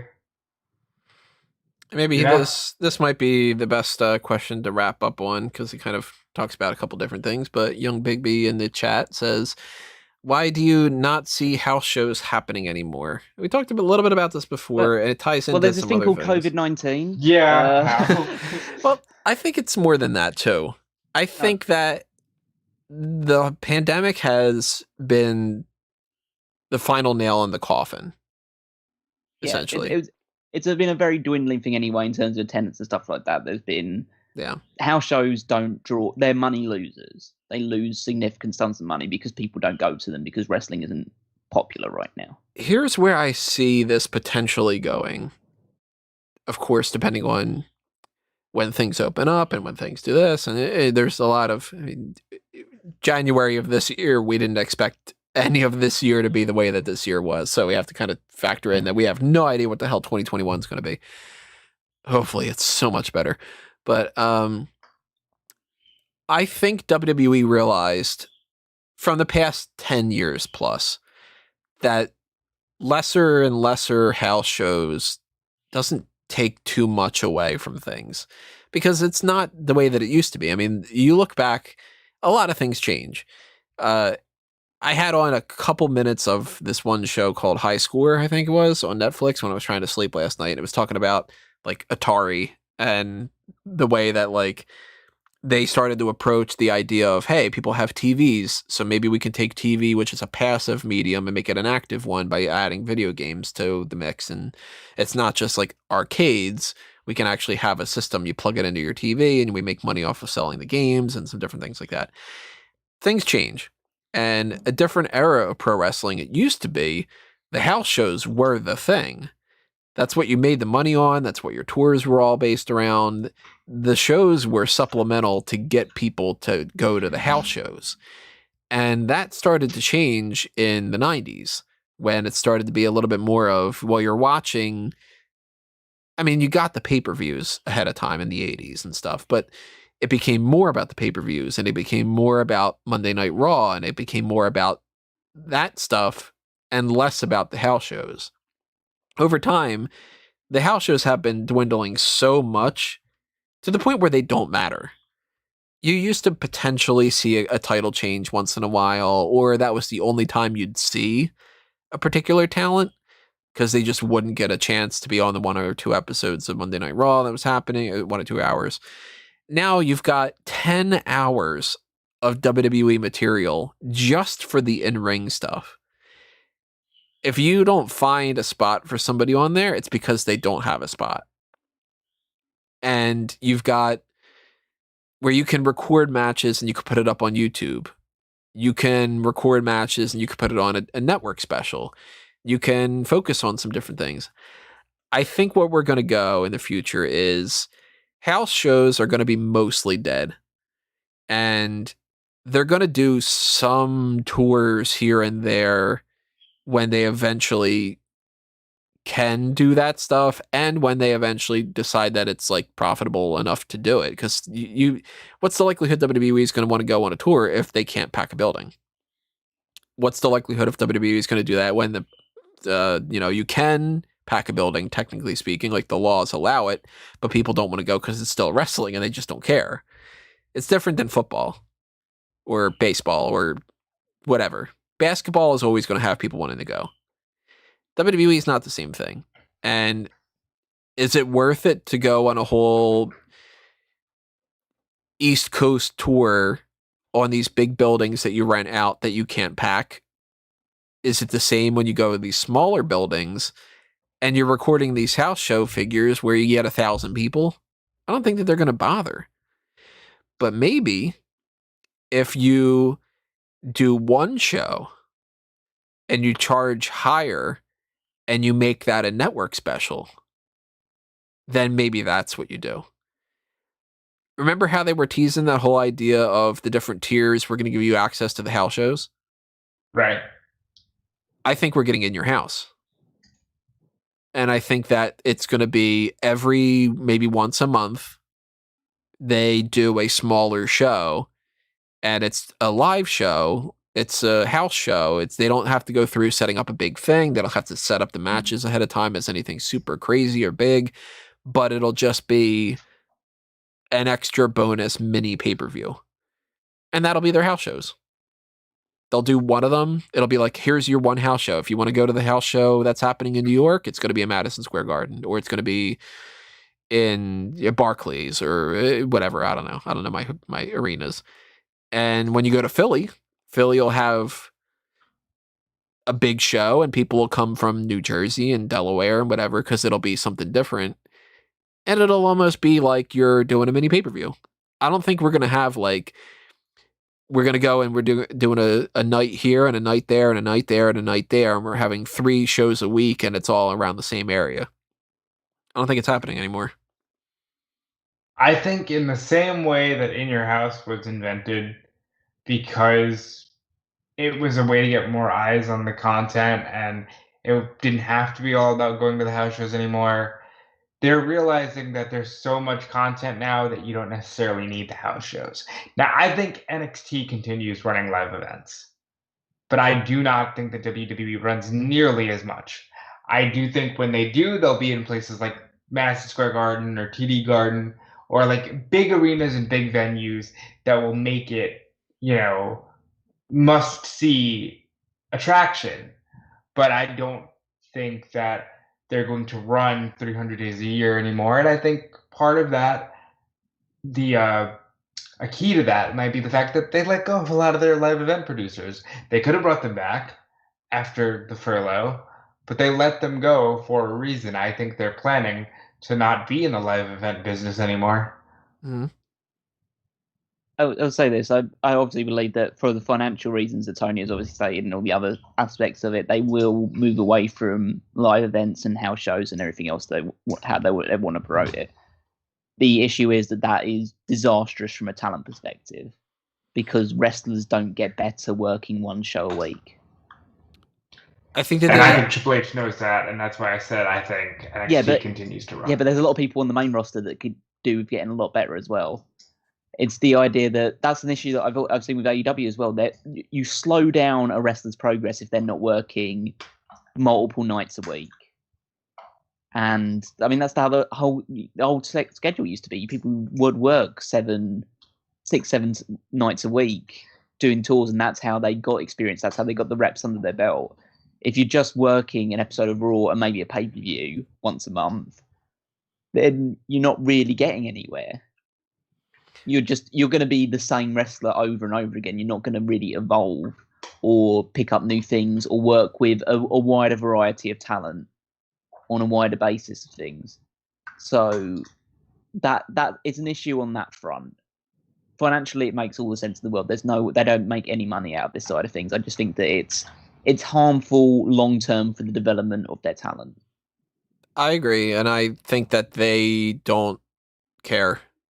Of course they don't. Like I think in their mind they've got the performance center, and it's not the same as performing in front of a crowd.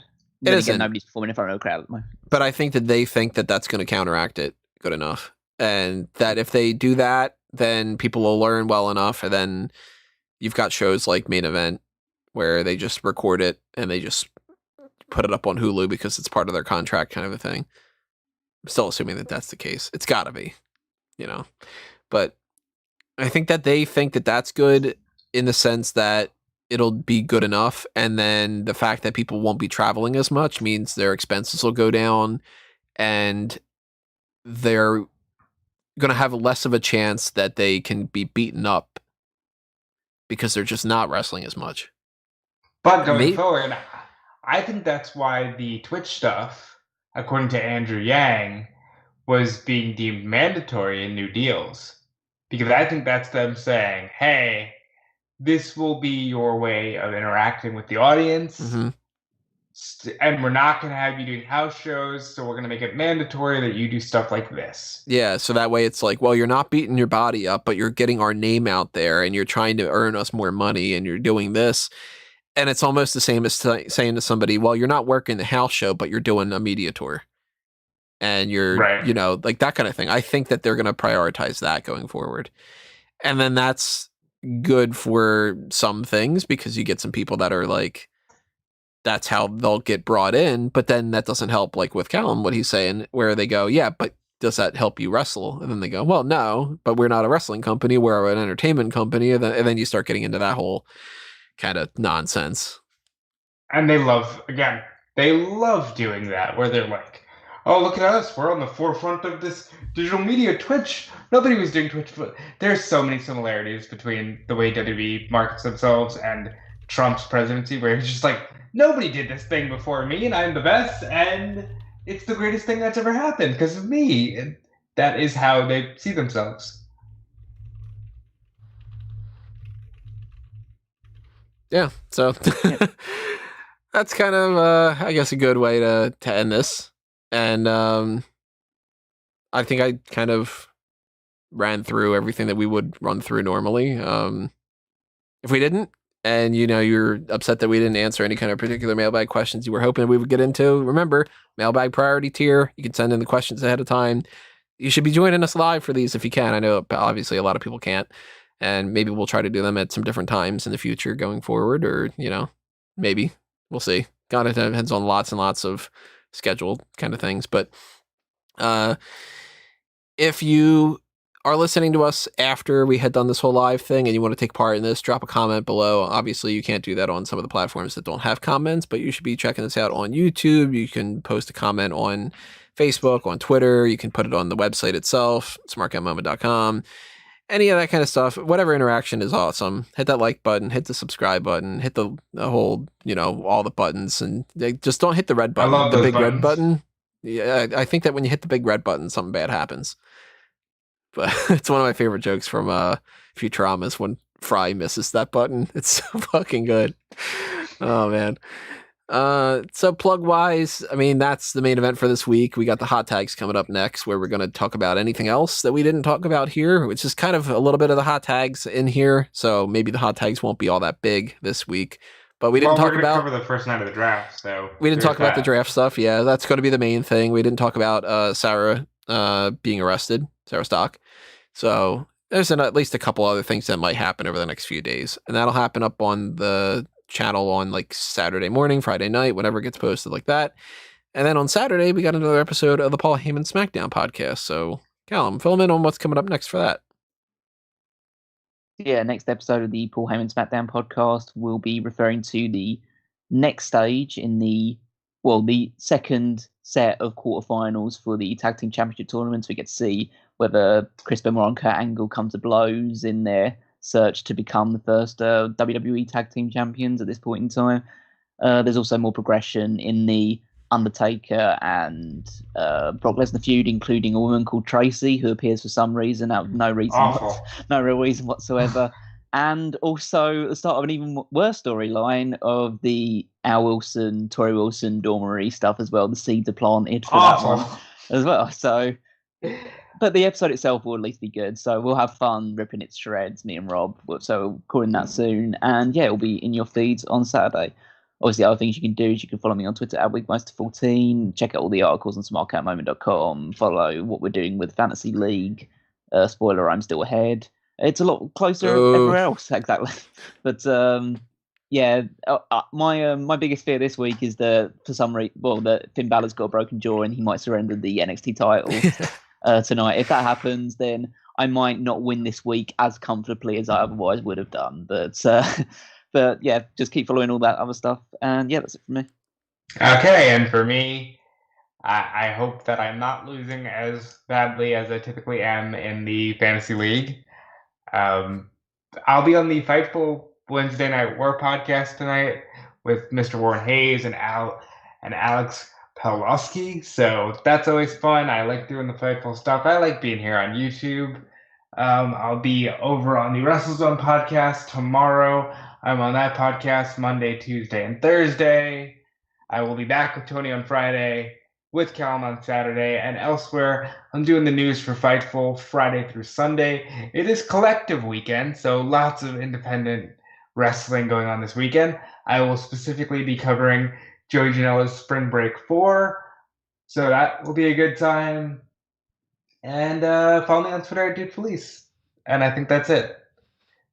Well, if you want a Smark Out Moment podcast for this week, you're out of luck because apparently this was a Fanboys podcast, according to the beginning of it.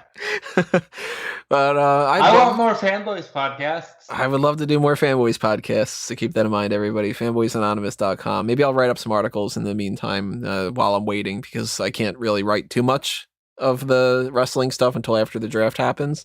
And then I'm going to be swamped this weekend where I have to write up like 20 things that are reviewing the draft. So that'll be fun. Yay. But yeah, maybe in the meantime, I'll dive a little bit more into some Fanboys. Maybe I'll check out that Deathstroke movie. I still didn't watch that yet. But please do not pre-write anything regarding the draft. You do not know how this is going to turn out. I've learned my lesson about that. No, I am not pre-writing anything. I've scheduled some stuff to be the morning afterwards, so I won't have to do that. And yeah, I mean, on my slate right now, as far as just draft-related stuff, to give people an opinion of how sometimes when one thing happens, I get so tired of it because I have to write it 100 times. I've got the typical, I'll be doing the results of the draft during the whole SmackDown thing and Raw on 2, if not 3 websites at the same time. I will write up an article for Bleacher Report about draft picks that they must do after night 1, where it's kind of like, okay, well, how do you balance this out? I'm going to do the fantasy league, or not fantasy league, the hot tags, where it'll be like, our first impressions. I'm going to write up an article about first impressions of the draft on eWrestling News. Then we've got the who won the draft on the Tuesday after Monday Night Raw. Then an article about the matches that we now can look forward to on Raw. Then an article about the matches we can look forward to on SmackDown. And then an article about the NXT state of affairs after the draft. So that is all happening before we get to let's review the draft on the podcast. And I got to update the quarter 4 predictions for like heel and face turns and WrestleMania predictions and Hell in a Cell predictions.